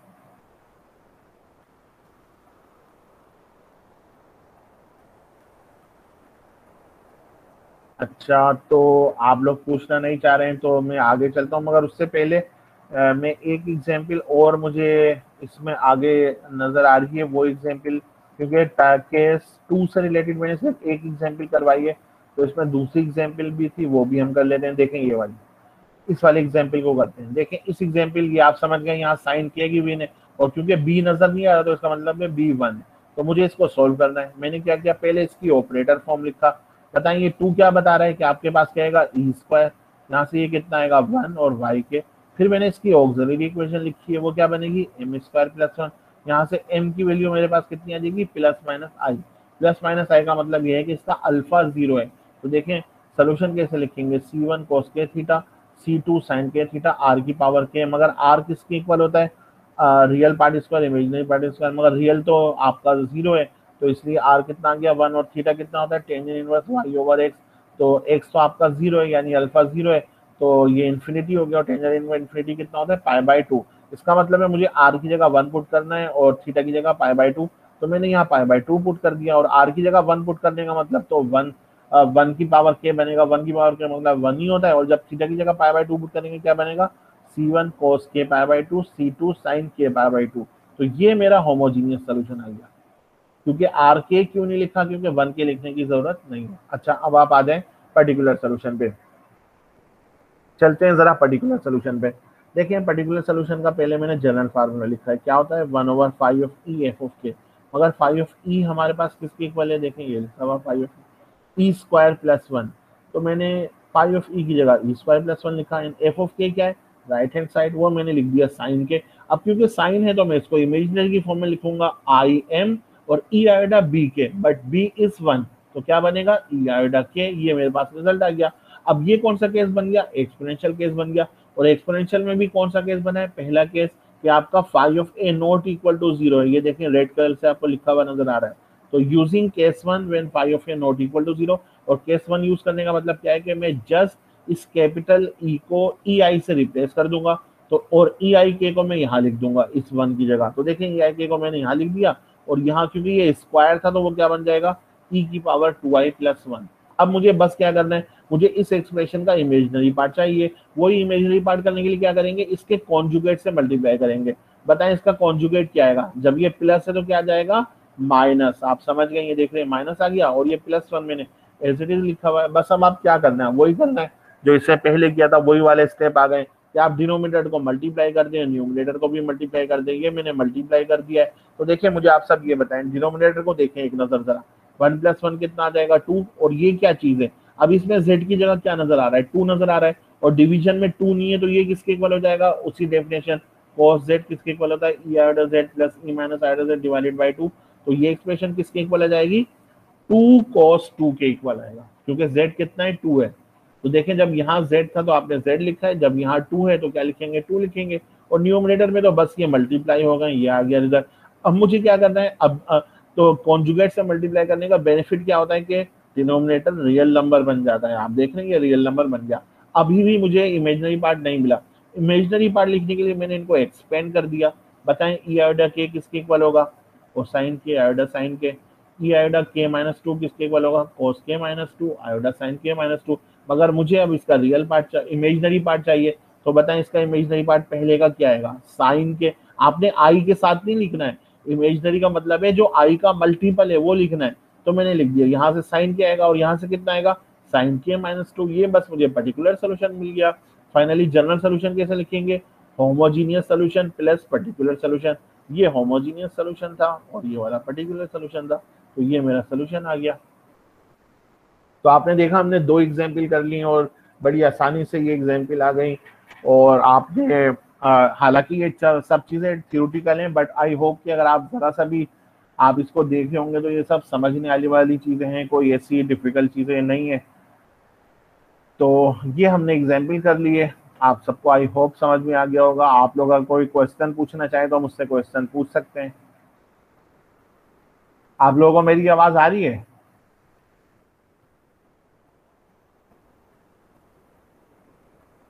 आप लोगों को मेरी आवाज आ रही है या नहीं?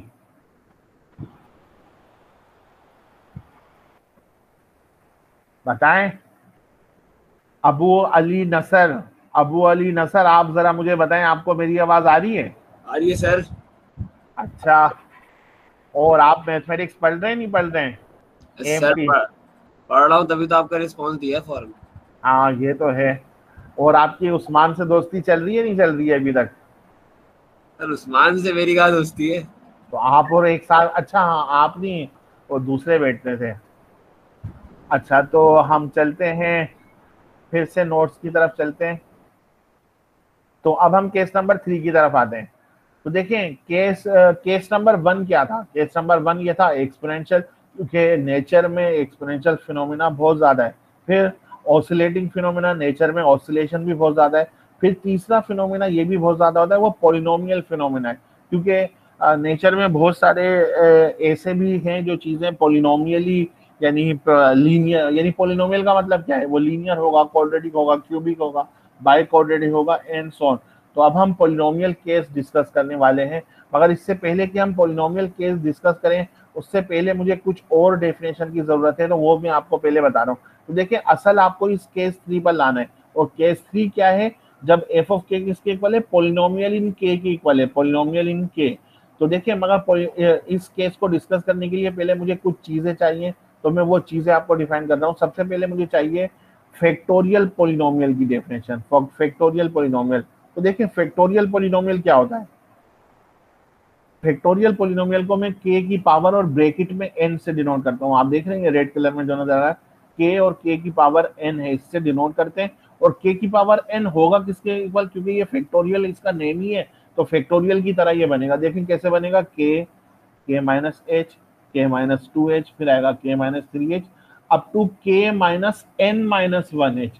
यानी जब के की पावर n है तो वो उससे 1 यूनिट लेस पर स्टॉप हो जाएगा पहले, यानी स्टार्ट तो ऐसे ही होगा के माइनस एच, के माइनस 2h, के माइनस 3h, मगर एंड किस पर होगा, के माइनस n माइनस 1h पर। इन अदर वर्ड अगर के n की जगह यहाँ पर 4 होता तो वो के माइनस 3h पर स्टॉप होता, अगर n की जगह 6 होता तो वो 5h पर स्टॉप होता एंड सो ऑन। तो ये वाली डेफिनेशन है कि जब n होगा तो वो उससे 1 यूनिट लेस पर फैक्टर से स्टॉप हो जाएगा। तो this is called factorial polynomial. तो के एन किसके इक्वल होगा, के माइनस एच, के माइनस 2h अप टू के माइनस एनएच। इसका मतलब क्या है, के की पावर 1 किसके इक्वल होगा, के माइनस 0h, और के माइनस 0h का मतलब क्या होगा, के होगा। तो के 1 किसके इक्वल होगा, के 2 किसके इक्वल होगा, क्योंकि ये के 2 है तो ये 1h पर स्टॉप होगा। तो देखें कैसे लिखेंगे, के माइनस एच बस 1h पर स्टॉप हो जाएगा।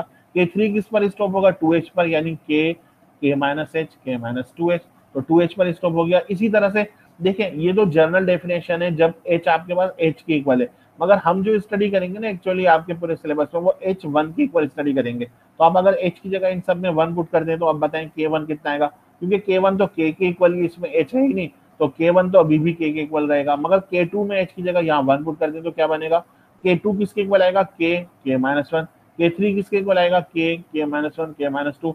इसी तरह से k4 होता तो क्या होता, k-1, k-2, k-3 and so on. तो आप सब ये फैक्टोरियल पॉलिनोमियल की डेफिनेशन समझ गए। अब जब आप ये फैक्टोरियल पॉलिनोमियल की डेफिनेशन समझ गए तो मैं कुछ फैक्ट और बताता हूँ फैक्टोरियल पॉलिनोमियल से रिलेटेड, वो सब फैक्ट आप सबने याद रखना है। उस फैक्ट के लिए मैं आपको ये प्रीवियस वाले पेज की तरफ जरा लेकर चलता हूँ।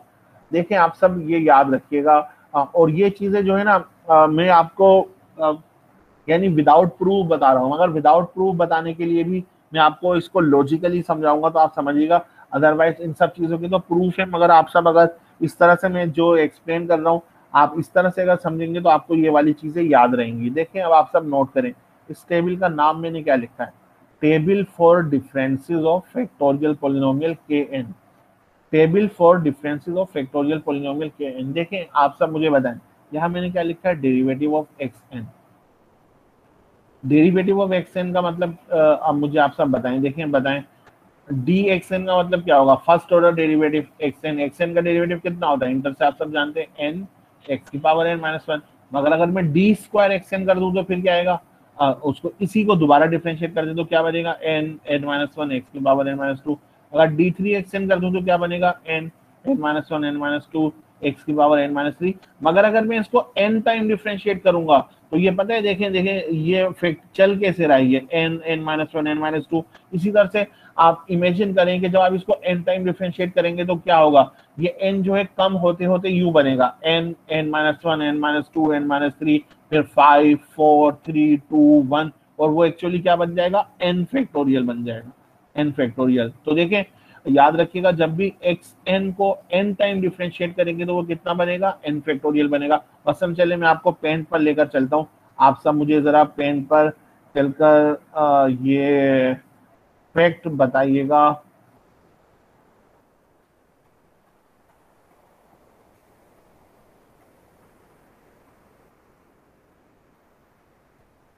फैक्ट आप सब मुझे ये बताएंगे, आप लोगों को मुझे बताएं पेंट नजर आ रहा है, बताएं पेंट नजर आ रहा है आप लोगों को? यस सर नजर आ रहा है। सही है, तो अब मुझे बताएं जरा, ये एक्स स्क्वायर है। देखें मैंने अभी क्या बताया कि जब आप एक्स एन को n टाइम डिफरेंशिएट करें तो आंसर कितना आ रहा है, n फैक्टोरियल।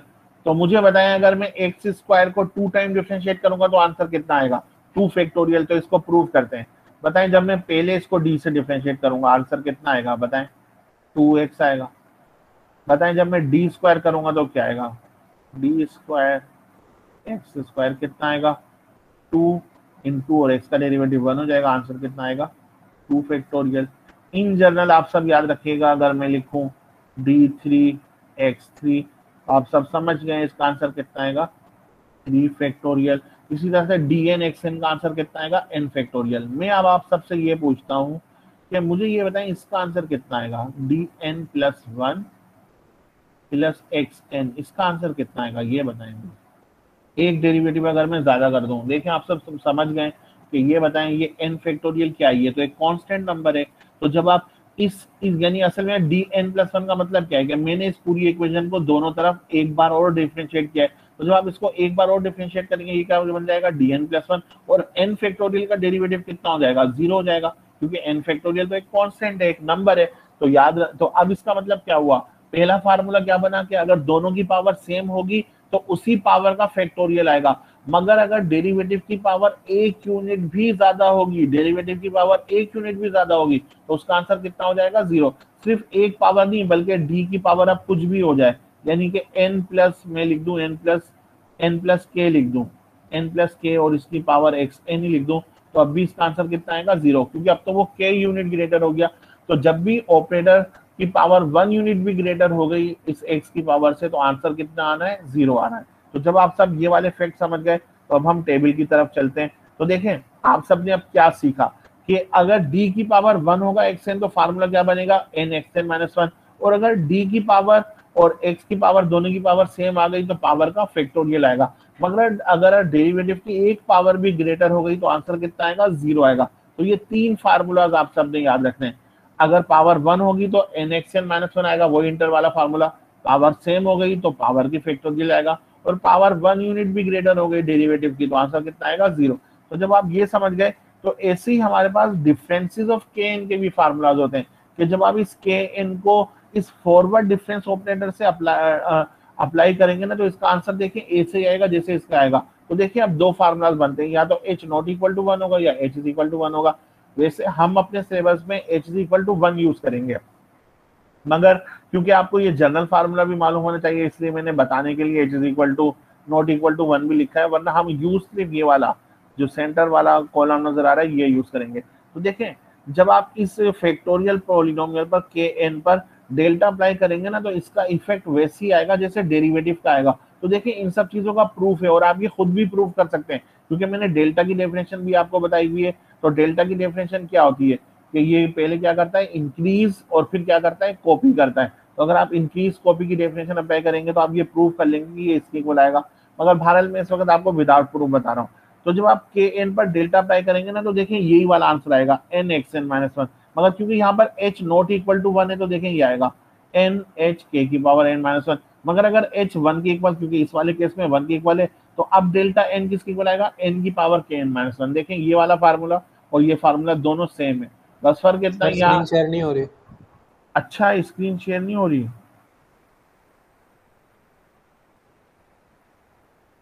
अब आप लोगों को स्क्रीन शेयर हो रही होगी।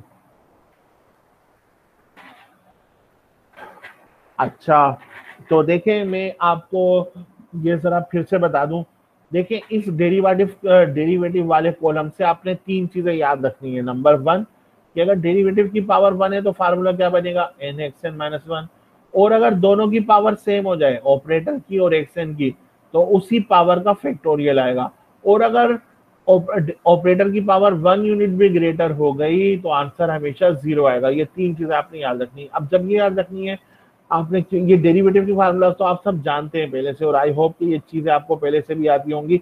तो इन्हीं के सिनोनिमस हमारे पास फैक्टोरियल पॉलिनोमियल के भी ये वाले फार्मूलाज होते हैं। वो क्या होते हैं कि जब h नॉट इक्वल टू 1 होगा और h इज इक्वल टू 1 होगा, तो जब h नॉट इक्वल टू 1 होगा और इस के एन जो कि ये फैक्टोरियल पॉलिनोमियल है इस पर जब ये फॉरवर्ड ऑपरेटर अप्लाई करेंगे तो आंसर देखिए ये आएगा एन एच के एन माइनस 1, क्योंकि h नॉट इक्वल टू 1 है। मगर अगर h 1 के इक्वल हो जाएगा तो h की जगह यहाँ 1 पुट करते हैं, फार्मूला क्या बनेगा, n k की पावर n माइनस 1। ये वैसे ही फार्मूला बनेगा जैसे ये डेरिवेटिव का, देख रहे हैं आप ये दोनों सेम है। इसी तरह से अगर यहाँ पर जब डी स्क्वायर था तो फार्मूला क्या था, एन एन माइनस 1 एक्स की पावर एन माइनस 2। ऐसे ही यहाँ पर अगर डेल्टा स्क्वायर के एन होगा तो फार्मूला क्या बनेगा, N N minus 1 H square K N minus 2, और अगर एच 1 होगा तो क्या होगा, एन एन माइनस 1 के एन माइनस 2। इसी तरह से अगर पावर 3 होगा तो क्या आएगा, N N minus 1 N minus 2 h3 k की पावर n माइनस 3, और अगर h1 होगा तो क्या आएगा, n n minus 1 n minus 2 k n minus 3। In general अगर इसकी पावर n हो और फैक्टोरियल पॉलिनोमियल की पावर n हो तो आंसर वही आएगा n फैक्टोरियल। तो यहाँ देखें n फैक्टोरियल है, मगर क्योंकि h नॉट इक्वल टू 1 है तो यहाँ पर आएगा h की पावर n भी आएगा। मगर अगर h1 हो जाए तो इसका आंसर वही आएगा जो डेरिवेटिव का है। तो देखें डेल n के n का आंसर कितना आएगा, n फैक्टोरियल। मगर अगर इस ऑपरेटर का एक यूनिट भी ग्रेटर हो गया, एक यूनिट भी ग्रेटर हो गया तो आंसर वही आएगा 0, जैसे यहाँ डेरिवेटिव में आंसर 0 आ रहा था। और चाहे h यहाँ पर 1 भी हो जाए जब भी आंसर कितना आएगा, 0। तो बहरहाल आपने ये वाला असल कॉलम याद रखना है। देखें क्या याद रखना है कि जब भी के एन पर first order difference operator apply करेंगे तो आंसर कितना आएगा, वही डेरिवेटिव का आएगा एन के एन माइनस 1। और अगर दोनों की पावर सेम हो जाए तो फिर पावर का फैक्टोरियल आएगा, और अगर ऑपरेटर की पावर एक यूनिट भी ग्रेटर हो जाए तो आंसर कितना आएगा, 0। अब जब आप ये जनरल टेबल समझ गए हैं और वाकई समझ गए हैं तो अब मैं आपसे ये पूछता हूँ, आप सब मुझे बताइएगा, ये वाले फैक्ट बताइएगा, आप सबको ये याद रखना है। बताएं डेल स्क्वायर के 1 किसके इक्वल होगा, 0 के। क्यों 0 के इक्वल होगा, क्योंकि डेल की पावर इस के 1 से एक यूनिट ग्रेटर है तो ये 0 होगा। अब बताएं डेल 3 के 2 कितना होगा, ये भी 0 होगा क्योंकि यहाँ पर k की पावर 2 है और डेल की पावर उससे 1 यूनिट ग्रेटर है 3 है।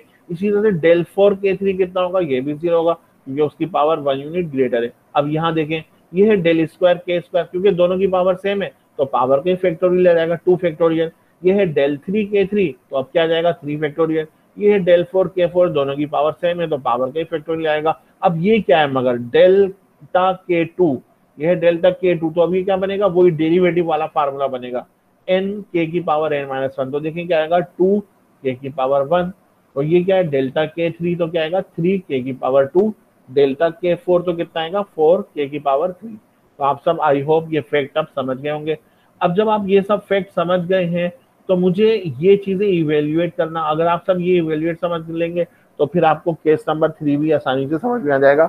ये सब हम किस लिए स्टडी करते हैं, ताकि केस 3 को प्रिपेयर कर सकें। ये सब प्रिपरेशन है केस नंबर 3 की।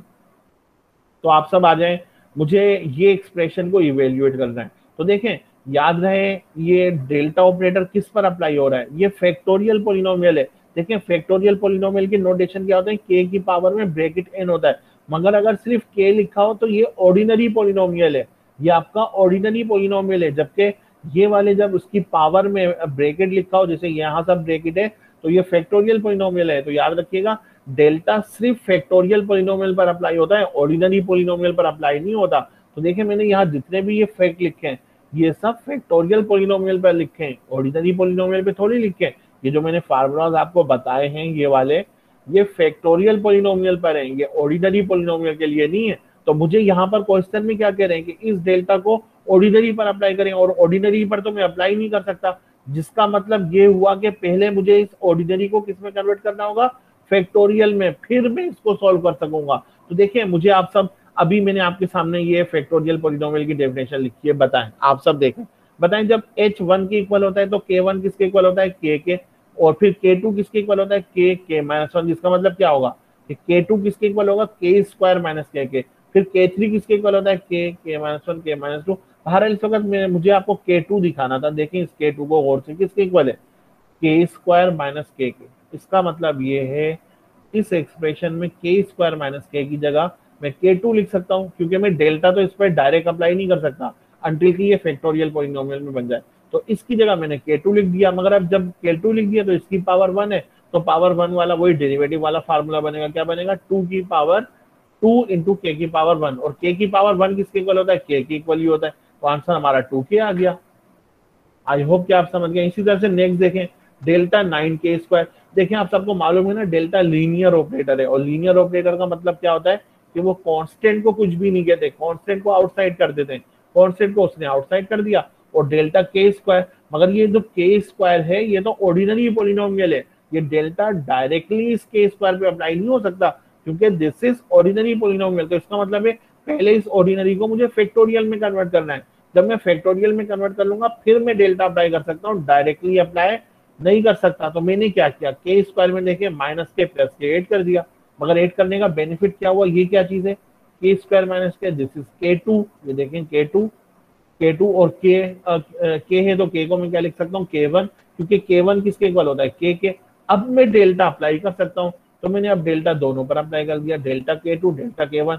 तो डेल्टा k2 कितना आएगा, वही 2 की पावर 2 इंटू k पावर 1, और डेल्टा k1 कितना आएगा, क्योंकि इसकी पावर भी 1 है इसकी पावर भी 1 है, तो कितना आएगा 1 फैक्टोरियल। और 2k1, क्योंकि k1 किसके इक्वल होता है, k के, तो ये बनेगा 2k, और 2 इंटू 9 कितना हो जाएगा 18k, और 1 फैक्टोरियल का मतलब 1 है, तो ये आंसर आ गया। तो 1 फैक्टोरियल का मतलब 1 है, तो ये मेरे पास आंसर आ गया। नेक्स्ट एग्जाम्पल देखते हैं। देखें delta k square plus k2, मुझे मालूम है मैं डेल्टा इस पर डायरेक्टली अप्लाई नहीं कर सकता, तो पहले मुझे इसको फैक्टोरियल पोलिनोमियल में कन्वर्ट करना है। फैक्टोरियल पोलिनोमियल में कन्वर्ट करने के लिए मैंने इसमें माइनस के और प्लस के ऐड किया, प्लस के करेंगे तो ये हो जाएगा 2k, तो इसलिए आप देख रहे हैं 2k आ गया। तो ये मैंने माइनस के किया हुआ है, मगर ये क्या चीज है, k स्क्वायर माइनस के, k2 हो गया, और ये 2k, क्योंकि k है तो k को मैं k1 लिख सकता हूँ, और 1 को मैं लिख सकता हूँ k की पावर 0, क्योंकि k की पावर 0 का मतलब होगा 1। अब मैंने डेल्टा को इन तीनों पे अप्लाई कर दिया, तो ये बन गया डेल्टा k2, और ये 2 आउटसाइड कर देगा क्योंकि लीनियर है, और बनेगा डेल्टा k1, और ये डेल्टा k0 बनेगा। अब ये डेल्टा k2 कितना आएगा, वही डेरिवेटिव की डेफिनेशन 2k1, और यहाँ 2 एज इट इज, और ये डेल्टा की पावर हुई 1, k की पावर हुई 1, तो कितना आएगा 1 फैक्टोरियल। और ये है डेल्टा की पावर 1 और इसकी पावर 0 है, यानी एक यूनिट ग्रेटर है, और जब भी 1 यूनिट ग्रेटर होता है, ये देखें ये लिखा हुआ जब भी 1 यूनिट ग्रेटर होता है आपके पास आंसर कितना आ जाता है 0। तो जब भी 1 यूनिट ग्रेटर होगा आंसर 0 आएगा, तो आंसर 0 आ गया। फाइनली इस k1 की जगह मैंने क्या लिख सकता हूँ, k लिख सकता हूँ। 1 फैक्टोरियल की जगह 1 होगा तो ये मेरे आंसर आ गया 2k + 2। तो आप सब जब ये सब समझ गए फैक्टोरियल पॉलिनोमियल, और ये 3 फार्मूलाज आपने हमेशा याद रखने हैं कि डेल्टा के एन किसके इक्वल होगा, n के एन माइनस 1, और डेल्टा n के एन कितना होगा, n फैक्टोरियल। और अगर ऑपरेटर की पावर 1 यूनिट भी ग्रेटर होगी तो आंसर कितना हो जाएगा 0। अब जब आप ये सब चीजें समझ चुके हैं तो ये किस लिए स्टडी करी थी, ताकि हम जो है केस नंबर 3 को डिस्कस कर सकें। तो अब आप आते हैं केस नंबर 3। केस नंबर 3 क्या है आपका, कि जब f ऑफ k यानी राइट हैंड साइड जो है वो पोलिनोमियल इन k हो, यानी ये पोलिनोमियल इन ऑर्डिनरी k की बात हो रही है, अभी फैक्टोरियल पोलिनोमियल की बात नहीं हो रही। वो तो फैक्टोरियल पोलिनोमियल लाएंगे कैसे वो मैं अभी आपको बताता हूँ। तो अगर f of k polynomial in k हो तो फिर कैसे सोल्व करेंगे, तो देखें मैंने आपके सामने ये पर्टिकुलर सोल्यूशन का पहले जनरल फार्मूला लिखा है। फार्मूला क्या होता है, 1/5 of e f of k होता है। अगर f ऑफ k हमारा याद रहे वो पोलिनोमियल इन k है, तो आपने इसमें पहला स्टेप क्या करना होता है, केस नंबर 3 में इस e को 1 + डेल्टा से रिप्लेस कर दें। सही है, तो e आपको मालूम है ना 1 + डेल्टा के इक्वल होता है, तो e को 1 + डेल्टा से रिप्लेस कर दें। और जब आप इसको e को 1 + डेल्टा से रिप्लेस कर देंगे तो अब फाई ऑफ 1 + डेल्टा को मैं कैसे लिख सकता हूँ, फाई ऑफ 1 + डेल्टा और उसको इनवर्स, क्योंकि अभी ये डिनोमिनेटर में है तो इस डिनोमिनेटर को जब मैं न्यूमरेटर में लाऊंगा तो वो इनवर्स बन जाएगा और ये बन जाएगा f ऑफ k। अब जब ये f ऑफ k बन गया ना, ये चीज नहीं देखेगा, ये मिस्टेक से यहाँ पर लिखी हुई है, यहाँ पर नहीं है एक्चुअली, तो ये मेरे पास बन गया। अब आपने करना क्या है, ये वाला जो इनवर्स नजर आ रहा है ना, ये इनवर्स हमेशा इस फॉर्म में होगा 1 - x या 1 + x के फार्मूले में कन्वर्ट हो जाएगा। तो देखिए 1/1 - x का मतलब क्या है, 1 - x इनवर्स। और याद रखिएगा 1/1 - x का फार्मूला किसके इक्वल होता है, आप सबको मालूम होगा, 1 + x + x² + x3 up to infinity तक ये चलता रहेगा।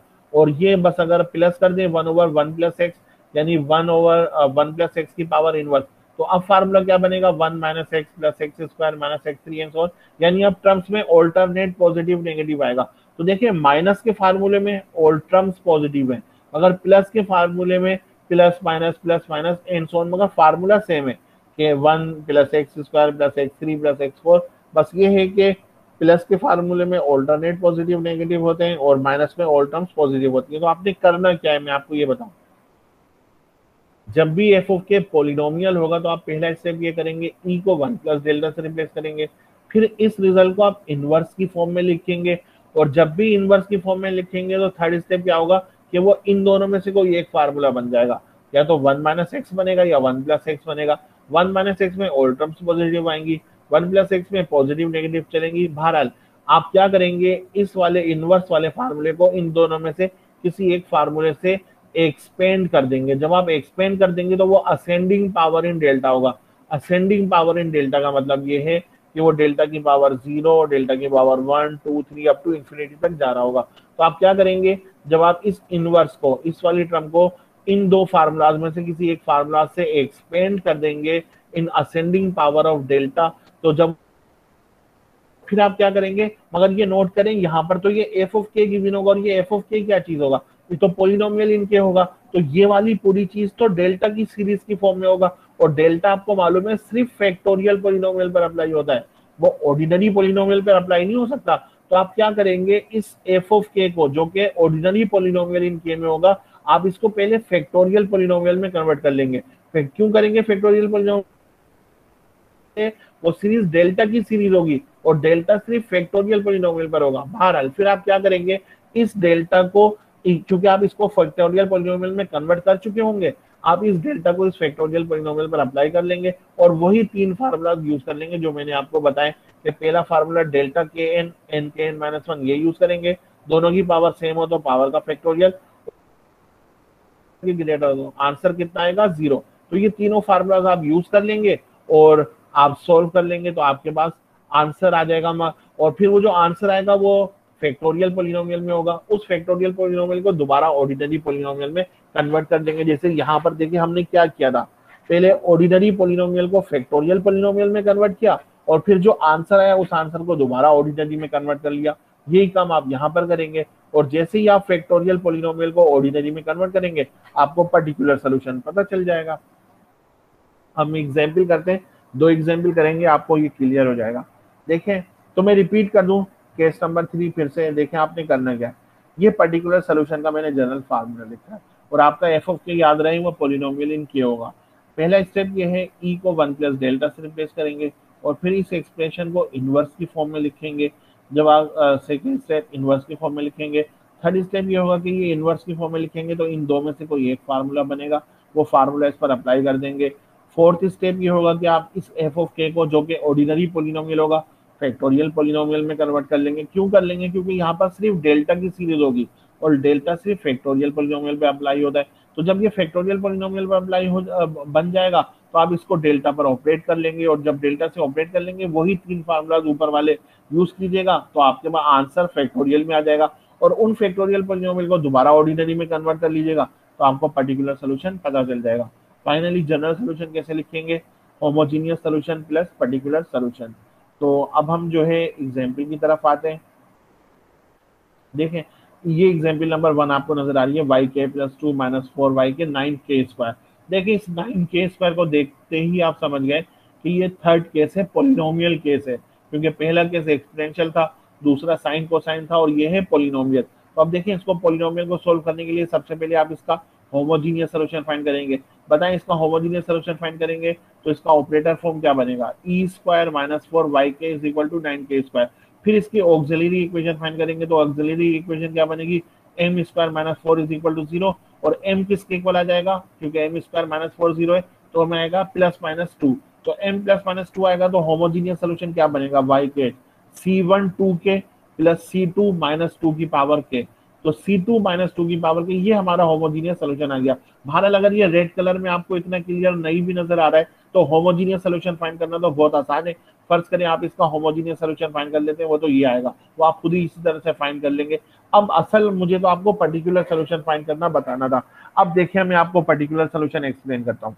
देखिए मैंने हेडिंग लिखी 4y_p। अब जब मैंने 4y_p लिखा तो मैंने लिखा y_p का पहले जनरल फार्मूला क्या होता है?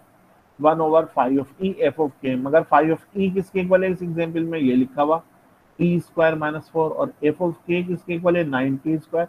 मैंने 9k स्क्वायर लिख दिया। अब आप सब आ जाए पहले स्टेप पर। पहला स्टेप क्या होता है? ई को किससे रिप्लेस करते हैं? 1 प्लस डेल्टा से। मैंने 1 प्लस डेल्टा से रिप्लेस कर दिया, आप देख रहे हैं 1 प्लस डेल्टा, और फिर इसको मैंने एक्सपेंड कर दिया स्क्वायर से तो ये मेरे पास रिजल्ट आ गया। और उसके बाद देखें क्या करा, उसके बाद हमने इस रिजल्ट को इनवर्स की फॉर्म में लिखना होता है। मगर हमेशा इनवर्स की फॉर्म में लिखने से पहले आपने क्या करना है कि यहाँ पर जो भी कांस्टेंट नंबर होगा ना उसको उसके साइन के साथ कॉमन ले लीजिएगा। तो यहाँ पर देखें अगर +3 होता तो मैं 3 कॉमन ले लेता, मगर यहाँ क्योंकि -3 है तो मैंने -3 देखें -1/3 कॉमन लिखा।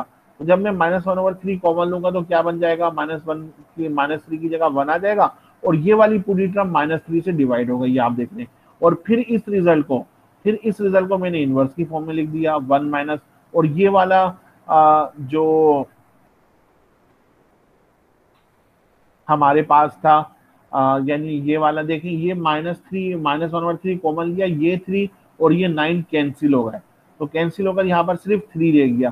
तो देखिए -3 और माइनस पहले से मौजूद था तो यहाँ पर तो मेरे पास -3 रह गया और इस वाले रिजल्ट को मैंने इनवर्स की फॉर्म में, आप देख रहे हैं, ये लिख दिया। और यहाँ पर क्योंकि ये 9 तो मैं कैंसिल होकर 3 रह गया, उसको यहाँ लिख दिया, यहाँ पर सिर्फ k स्क्वायर रह गया। अब जब k स्क्वायर रह गया तो उसके बाद देखें क्योंकि ये इनवर्स का फार्मूला बन गया, और ये इनवर्स के फार्मूला कौन सा बना है? 1 - x का।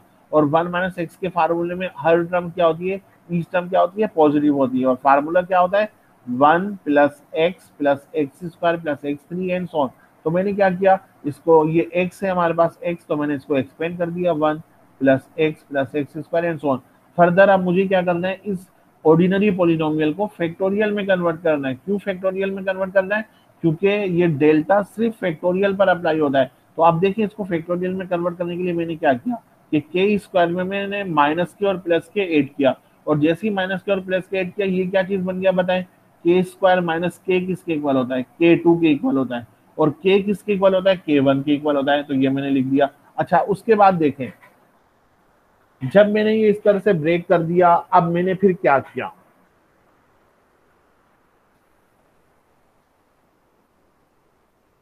इसमें देखें 1 को मैंने एज इट इज लिखा, इसका मैंने एलसीएम ब्रेक कर लिया, डेल्टा स्क्वायर बाई 3 और इसका आ गया 2/3 डेल्टा, ये मेरे पास रिजल्ट आ गया। फिर मैंने इसका क्या किया, देखिए इसका इमेजिन आप सब मुझे बताएं, आप सबको मालूम है ना कि अगर ऑपरेटर की पावर 1 यूनिट भी ग्रेटर हो जाए तो आंसर कितना आएगा, 0। तो मुझे बताएं यहाँ पर k की पावर यानी फैक्टोरियल पॉलिनोमियल की पावर मैक्सिमम कितनी आई है, 2 आई है। इसका मतलब ये है कि इसमें इस सीरीज, क्योंकि ये सीरीज तो इनफाइनाइट टर्म तक चल रही है तो मैं इनफाइनाइट टर्म कंसीडर कोई कर सकता हूँ। तो मैं ये देखूंगा कि डेल्टा की पावर, क्योंकि ये k2 है तो इसका मतलब है डेल्टा की पावर 3, 4, 5 इंफिनिटी तक उन सब का आंसर कितना आएगा, 0 आएगा।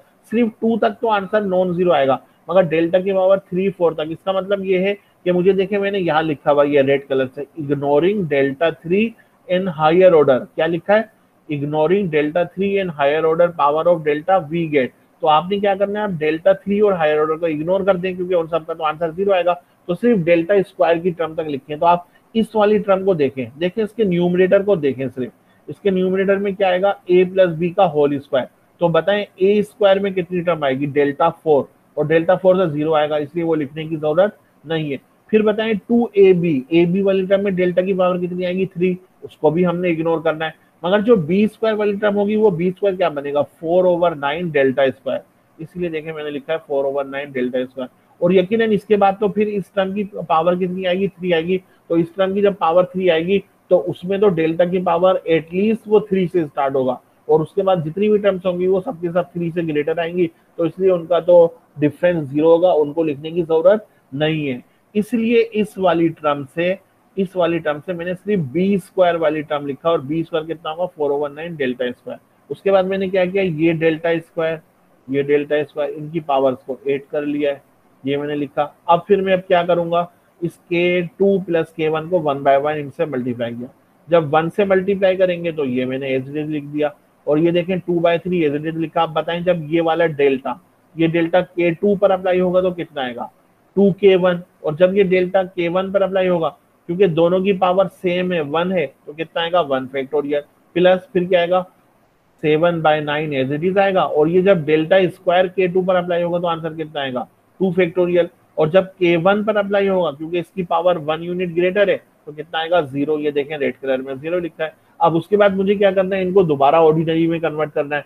तो बताएं k2 किसके इक्वल होता है, k square minus k, k1 किसके इक्वल होता है, k k1 किसके इक्वल होता है, k के इक्वल होता है। और ये 2 फैक्टोरियल का मतलब 2 है, और 2 इंटू 7 कितना हो जाएगा, 14/9।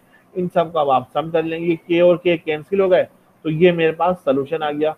तो दिस इज पर्टिकुलर सोल्यूशन, तो ये मेरे पास पर्टिकुलर सोल्यूशन आ गया।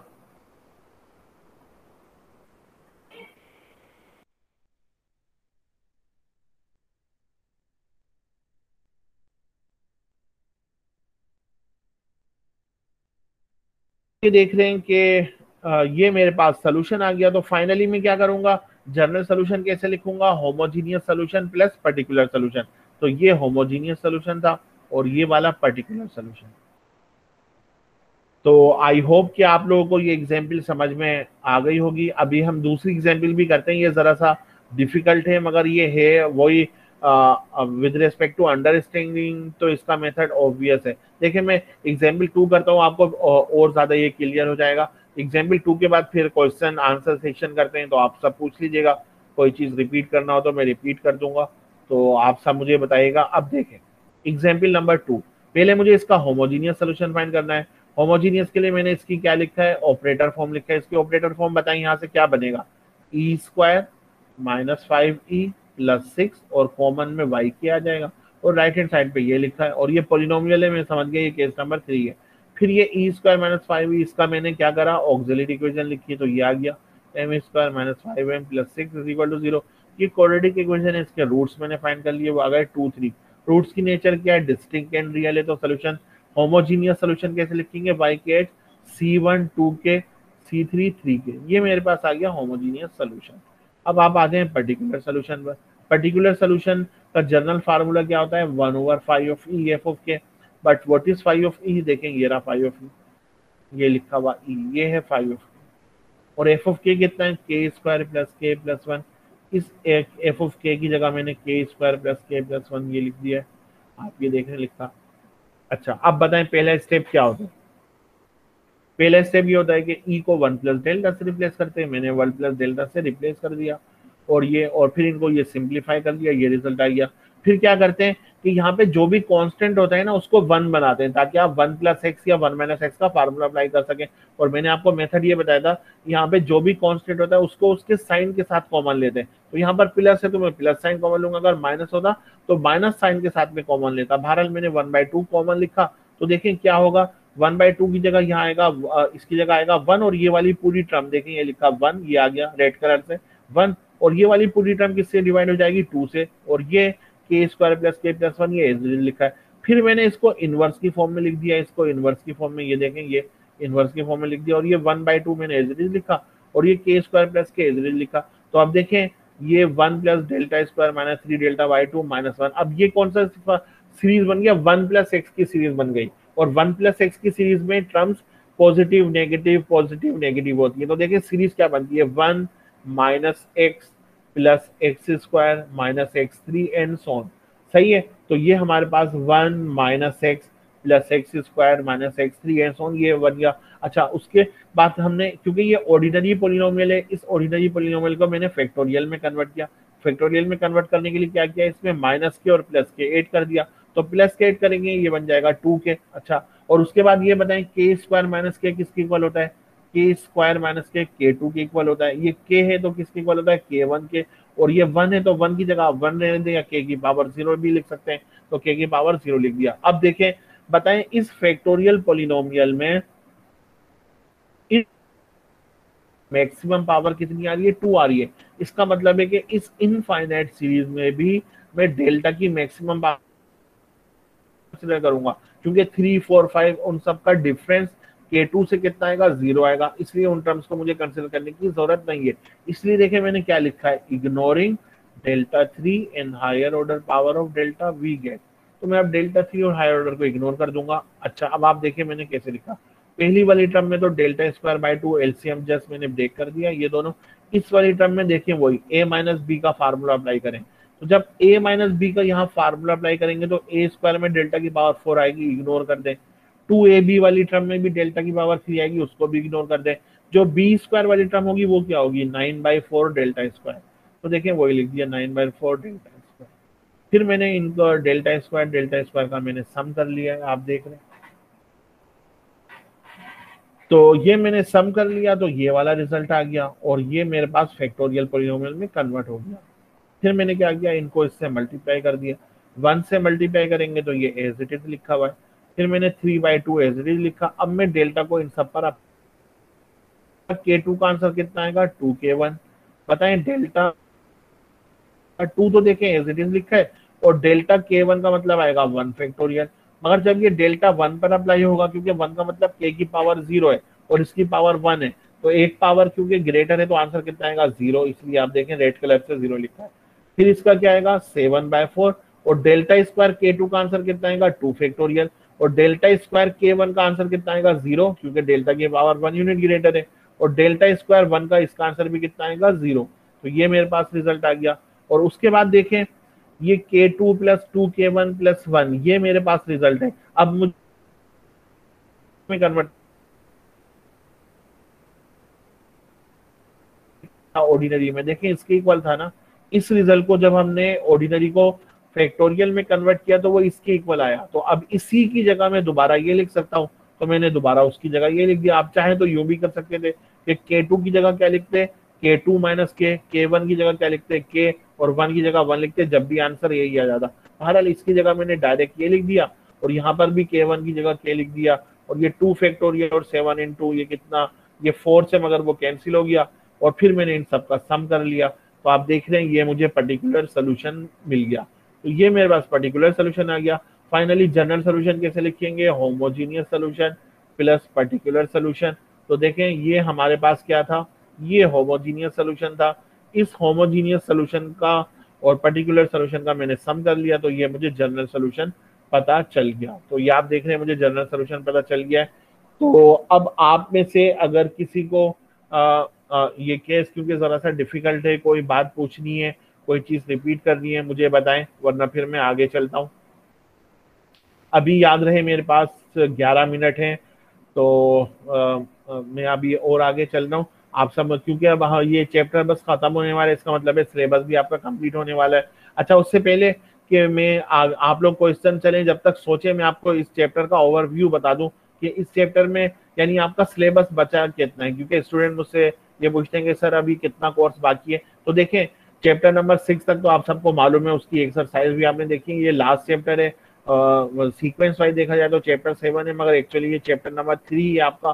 तो इसमें देखें डिफरेंस इक्वेशन, इसके भी 2 पार्ट्स हैं, एक पार्ट डिफरेंस इक्वेशन है, दूसरा पार्ट न्यूमेरिकल डिफरेंशिएशन है। तो डिफरेंस इक्वेशन में ये सब आप पढ़ चुके हैं। ये होमोजीनियस चल रहा है, ये होमोजीनियस की एग्जाम्पल्स आ गई हैं, आप देख रहे हैं। फिर ये नॉन होमोजीनियस शुरू हुआ, इसका भी पहला केस चला एक्सपोनेंशियल के, इसकी आपने एग्जाम्पल्स करी, इसको समझा। फिर आपने ये ऑसिलेटिंग केस समझा, कोसाइन बी के, साइन बी के का केस। और फिर आपने थर्ड केस समझा पॉलिनोमियल, और पॉलिनोमियल से पहले आपको फैक्टोरियल पॉलिनोमियल ये सब समझना पड़ा। और फिर पॉलिनोमियल के केस में आपको पहले इसकी हमने 2 एग्जाम्पल कर ली, ये आप देख रहे हैं। और अब केस नंबर 4 है जो कि लास्ट केस है, और जैसे ही ये केस 4 कंप्लीट होगा इसका मतलब है ये फर्स्ट पार्ट कंप्लीट हो जाएगा, नहीं है तो ये पूरा कोर्स आपका कंप्लीट हो जाएगा। इसकी भी एक्सरसाइज होंगी, तो ये चैप्टर में कोशिश करूंगा कि आज रात तक आप सबको मैं सीआर को सेंड कर दूंगा, तो वो आप सबको सेंड कर देंगे, तो पूरा कोर्स आप लोगों के जहन में आ जाएगा कि क्या है। और मैं फिर लास्ट क्लास में आप लोगों को इंशाल्लाह ताला पेपर पैटर्न भी बता दूंगा। तो आई होप कि आप लोगों को कोई खास इस सब्जेक्ट में, और आई बिलीव कि आप सब बेस्ट मार्क्स इस सब्जेक्ट में हासिल करने वाले हैं, बहुत अच्छे मार्क्स। तो आई होप, तो अब मुझे बताएं कोई क्वेश्चन आप लोगों ने पूछना है तो बताएं। सर पेपर ऑनलाइन होंगे फिजिकल होंगे सर? देखें, मुझे अब तक तो जो, क्योंकि अभी तक कोई कंफर्मेशन नहीं है, मगर जो ज्यादा सुना है वो यही है कि हायर अथॉरिटीज जो हैं वो फिजिकल चाहते हैं, तो फिजिकल होने के ही चांसेस ज्यादा हैं। सर मिड टर्म के बाद नहीं बताया आपने अभी तक? हाँ, वो मैंने आपको नहीं बताया, मगर मैं आपको बहुत जल्दी बताने वाला हूँ। बट आई होप कि आप लोग इंशाल्लाह ताला अच्छे नंबर ही हासिल करेंगे, तो वो मैं आपको बता दूंगा। सर एवरेज मार्क्स अच्छे हैं? अभी मैं कुछ भी ये नहीं बता रहा, मगर मैं जनरल एक वो बता रहा हूँ, अभी मैं आपको इस बारे में नहीं बता रहा। सर जनरल लेके तो 19 साढ़े 19 के दरमियान है सारे।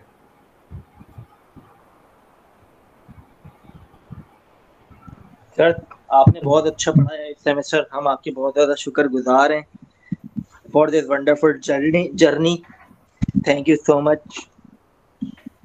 Thank you very much.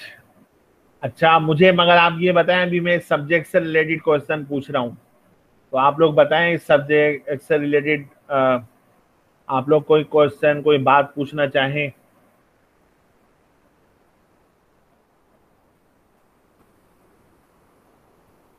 नहीं सर, आपने बिल्कुल सही पढ़ाया, सब क्लियर कर सकते। अच्छा देखिए जी, पूछना चाह रहे हैं सर इसके सवाल भी असाइनमेंट में इंक्लूड होंगे क्या?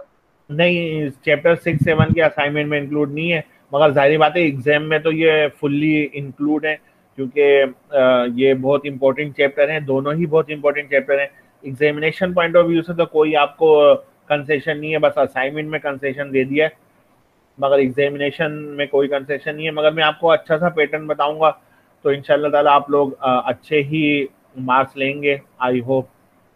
देखिए, केस नंबर 4 हम पूरा डिस्कस तो नहीं कर सकेंगे, मगर मैं आपको इस वक्त आइडिया बता दूं, फिर हम अटेंडेंस लेते हैं और फिर स्टॉप करते हैं। देखिए, केस नंबर 4 जो है ना, ये खुद कोई केस नहीं है, ये एक्चुअली पिछले तीनों केसेस का कॉम्बिनेशन है। देखिए, आपने अब तक 3 केसेस पढ़े हैं, कौन कौन से? एक्सपोनेंशियल, ऑसिलेटिंग और पॉलिनोमियल केस पढ़े, मगर ऐसा भी तो हो सकता है कि ये जो एफ ऑफ के है वो इन तीनों का कॉम्बिनेशन हो, यानी वो एक्सपोनेंशियल और ऑसिलेटिंग का मल्टीपल हो, या ऑसिलेटिंग और पॉलिनोमियल का मल्टीपल हो, या तीनों का ही मल्टीपल हो जाए, एक्सपोनेंशियल, पॉलिनोमियल, ऑसिलेटिंग, तीनों का मल्टीपल है। तो इस सूरत में कैसे सोल्व करेंगे, मैं आपको ये वाली सूरत बता रहा हूँ। ये केस नंबर 4 है, तो केस नंबर 4 कोई नई केस नहीं है, एक्चुअली ये वही तीनों का केस है, बिल्कुल वैसा ही है, इसमें कोई नई चीज नहीं है। इसलिए आप ये समझ लेंगे डिफरेंस इक्वेशन ये ऑलमोस्ट कंप्लीट हो ही चुका है, मगर केस नंबर 4 फिर भी समझाना तो है ही, मगर ये कोई नया केस नहीं बनेगा, ये उन्हीं का कॉम्बिनेशन है। तो केस नंबर 4 में आपका एफ ऑफ के पता है किस फॉर्म में होगा, इस फॉर्म में होगा ए के इंटू जी ऑफ के। देखें ए के तो वही आपको एक्सपोनेंशियल नजर आ रहा है, और जी ऑफ के क्या है, G of K is any some function of K, यानी जी ऑफ के जो है ये कोई भी फंक्शन हो सकता है। यानी कोई भी फंक्शन का मतलब क्या है कि ये एक्सपोनेंशियल भी हो सकता है, ऑसिलेटिंग भी हो सकता है, पॉलिनोमियल भी हो सकता है। तो अगर आपका एफ ऑफ के क्या हो कि वो ए ऑफ के इंटू जी ऑफ के हो, तो यानी एक्सपोनेंशियल इंटू एनी फंक्शन हो, तो इस सूरत में आप कैसे सॉल्व करेंगे? तो देखिए मैं आपको तरीका बताता हूँ। देखिए आप सबको मालूम है ना पर्टिकुलर सोल्यूशन किसके इक्वल होता है, ये रेड कलर से लिखा हुआ 1/5 ऑफ ई एफ ऑफ के।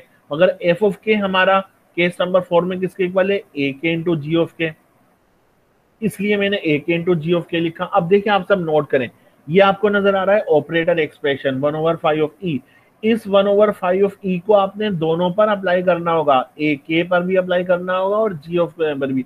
तो देखिए मैं आपको विदाउट प्रूफ बता रहा हूं। आप पहले क्या करेंगे, 1/5 ऑफ ई को ए ऑफ के पर अप्लाई करेंगे। तो जब ए ऑफ के पर अप्लाई करेंगे ना तो होगा क्या, क्योंकि जब आप अप्लाई कर देते हैं तो आपकी मर्जी है ए ऑफ के को यहाँ लिख के इस 1 की जगह लिखें या इससे पहले लिख दें।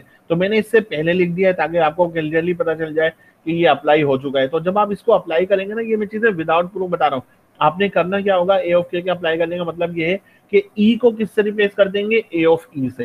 तो जब आप ए के पर ये 1/5 ऑफ ई अप्लाई कर देंगे तो ई को सिर्फ क्या करें, ए ऑफ ई से रिप्लेस कर दें, तो ये आपका ए के आ गया। मगर आप सब मुझे बताएं अब ये, तो अब इसका मतलब क्या है, ए के से तो आपका प्रॉब्लम सॉल्व हो गया, अब मसला क्या रह गया, जी ऑफ के। मगर मुझे आप सब बताएं, इसको देखें गौर से, ये क्या है 1/5 ऑफ ए ऑफ ई। मगर ये बताएं 1/5 ऑफ ए ऑफ ई ये, और ये जो यहाँ लिखा है ये 1/5 ऑफ ई, बताएं 1/5 ऑफ ई और 1/5 ऑफ ए ऑफ ई, इन दोनों में कोई फर्क है? कोई भी फर्क नहीं है। ये भी ऑपरेटर है 1/5 ऑफ ई और 1/5 ऑफ ए ऑफ ई ये भी ऑपरेटर है, क्योंकि बस यहाँ ई का कोफिशिएंट 1 है, यहाँ पर ई का कोफिशिएंट कितना है, ए, तो दोनों में कोई फर्क नहीं है। तो अब इसका मतलब क्या हुआ, देखें पर्टिकुलर सोल्यूशन होता किसके इक्वल है, 1/5 ऑफ ई एफ ऑफ के इक्वल होता है। मैं चलें आप लोगों को पेन पर लेकर चलता हूं।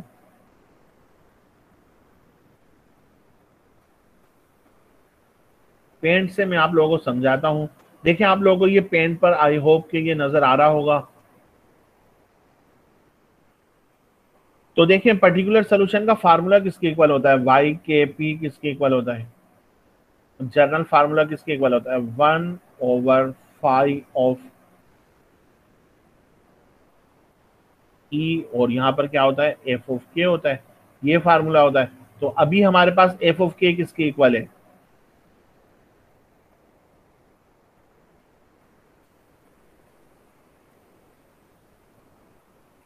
बस इस ए के इंटू जी ऑफ के इक्वल है। तो मैंने आपको क्या कहा था कि जब आप 5 ऑफ ई को ए के पर अप्लाई करेंगे तो आंसर आप कैसे लिखते हैं, यूं लिखते हैं कि ए के को आप आउटसाइड लिख देंगे और बस आपने करना ये है कि ई को किससे रिप्लेस कर देंगे, ए ऑफ ई से, तो ये बन जाएगा ए ऑफ ई बन जाएगा, और ये जी ऑफ के एज इट इज रहेगा आपका, जी ऑफ के ये आपका एज इट इज रहेगा। तो ये आपका एज इट इज रहा या गया। अब मुझे ये बताएं कि इस, देखें आप पर्टिकुलर सोल्यूशन के इस फार्मूले को देखें, इस फार्मूले में और इस फार्मूले में क्या कोई फर्क है, कोई भी फर्क नहीं है। यहाँ पर 5 ऑफ ई है और यहाँ पर 5 ऑफ ए ऑफ ई है, यानी यहाँ कोफिशिएंट 1 था और यहाँ कोफिशिएंट ए है आपका। तो इस फार्मूले में इस फार्मूले में कोई फर्क नहीं है, क्योंकि एफ ऑफ के लिख दें या जी ऑफ के लिखें बात तो सेम ही है। तो अब मुझे बताएं, तो आपने इसमें किया क्या कि जब ए के इंटू जी ऑफ के था तो ई को किससे रिप्लेस कर देंगे, ए ऑफ की से। अब मुझे बताएं जब इसमें और इसमें कोई फर्क नहीं है तो ये क्या चीज है और ये क्या चीज है। तो देखिए मैं इसको आपको याद दिलाता हूं, अगर एफ ऑफ के एक्सपोनेंशियल हो, ए ऑफ के हो, तो ये एक्सपोनेंशियल केस बन जाएगा। अगर एफ ऑफ के कोसाइन बी के और साइन बी के हो तो ये उसका केस बन जाएगा, और अगर ये एफ ऑफ के पॉलिनोमियल हो तो ये पॉलिनोमियल का केस बन जाएगा। बिल्कुल यहाँ पर भी यही कि अब ये जी ऑफ के पर डिपेंड करता है, अगर ये जी ऑफ के एक्सपोनेंशियल होगा तो एक्सपोनेंशियल केस बन जाएगा, अगर जी ऑफ के कोसाइन वाला होगा तो कोसाइन या साइन का केस बनेगा, अगर जी ऑफ के पॉलिनोमियल होगा तो ये पॉलिनोमियल बन जाएगा। इसका मतलब क्या हुआ कि केस नंबर 4 में कोई भी नई चीज नहीं है। नई चीज सिर्फ बस इतनी सी है कि ए ऑफ के जी ऑफ के लिखा होगा ना, तो आपने जस्ट क्या करना होगा, ई को किससे रिप्लेस कर देंगे, ए ऑफ ई से, और उसके बाद आपने जी की नेचर को चेक करना है कि अगर जी की नेचर एक्सपोनेंशियल है तो एक्सपोनेंशियल वाले केस से सॉल्व कर लीजिएगा, अगर जी ऑफ की नेचर साइन को साइन की है तो साइन को साइन की नेचर से सोल्व कर लीजिएगा, और अगर जी ऑफ के की नेचर पॉलिनोमियल है तो आप इसको पॉलिनोमियल से सोल्व कर लीजिएगा। तो इसका मतलब इसमें नई चीज कोई भी नहीं है। बाकी नई चीज सिर्फ ये थी कि ई को ए ऑफ ई से रिप्लेस करना है, और ए ऑफ ई से रिप्लेस करना है ये तो बहुत आसान काम है। ये तो कोई ऐसी चीज है ही नहीं कि आपको ये चीज आती नहीं है। ये चीजें तो मैट्रिक्स से ही सीख लेते हैं बंदा कि एक्स को ए एक्स से रिप्लेस कर दें। तो यहाँ पर बस आपने ई को ए ऑफ ई से रिप्लेस करना है। उसके बाद ये केस नंबर 4 ट्रांसफॉर्म हो जाएगा केस नंबर 1 पर या 2 पर या 3 पर। तो इंशाल्लाह ताला इस केस नंबर 3 से रिलेटेड जो यानी कि क्वेश्चन बाकी हैं, यानी बस अब इस पर एक एग्जाम्पल है या शायद 2 एग्जाम्पल हैं, तो हम वो जो है नेक्स्ट क्लास में इंशाल्लाह ताला डिस्कस करेंगे। तो यहाँ पर हम स्टॉप करते हैं और मैं अटेंडेंस ले रहा हूँ, आप सब मुझे अटेंडेंस कहिएगा। और आप सबने बहुत जल्दी जल्दी अटेंडेंस लेनी है, और अपना सिर्फ रोल नंबर यानी कि प्रेजेंट वगैरह नहीं कहिएगा, अपना रोल नंबर ही कहिएगा ताकि मैं समझ जाऊं। तो रोल नंबर 46, रोल नंबर 46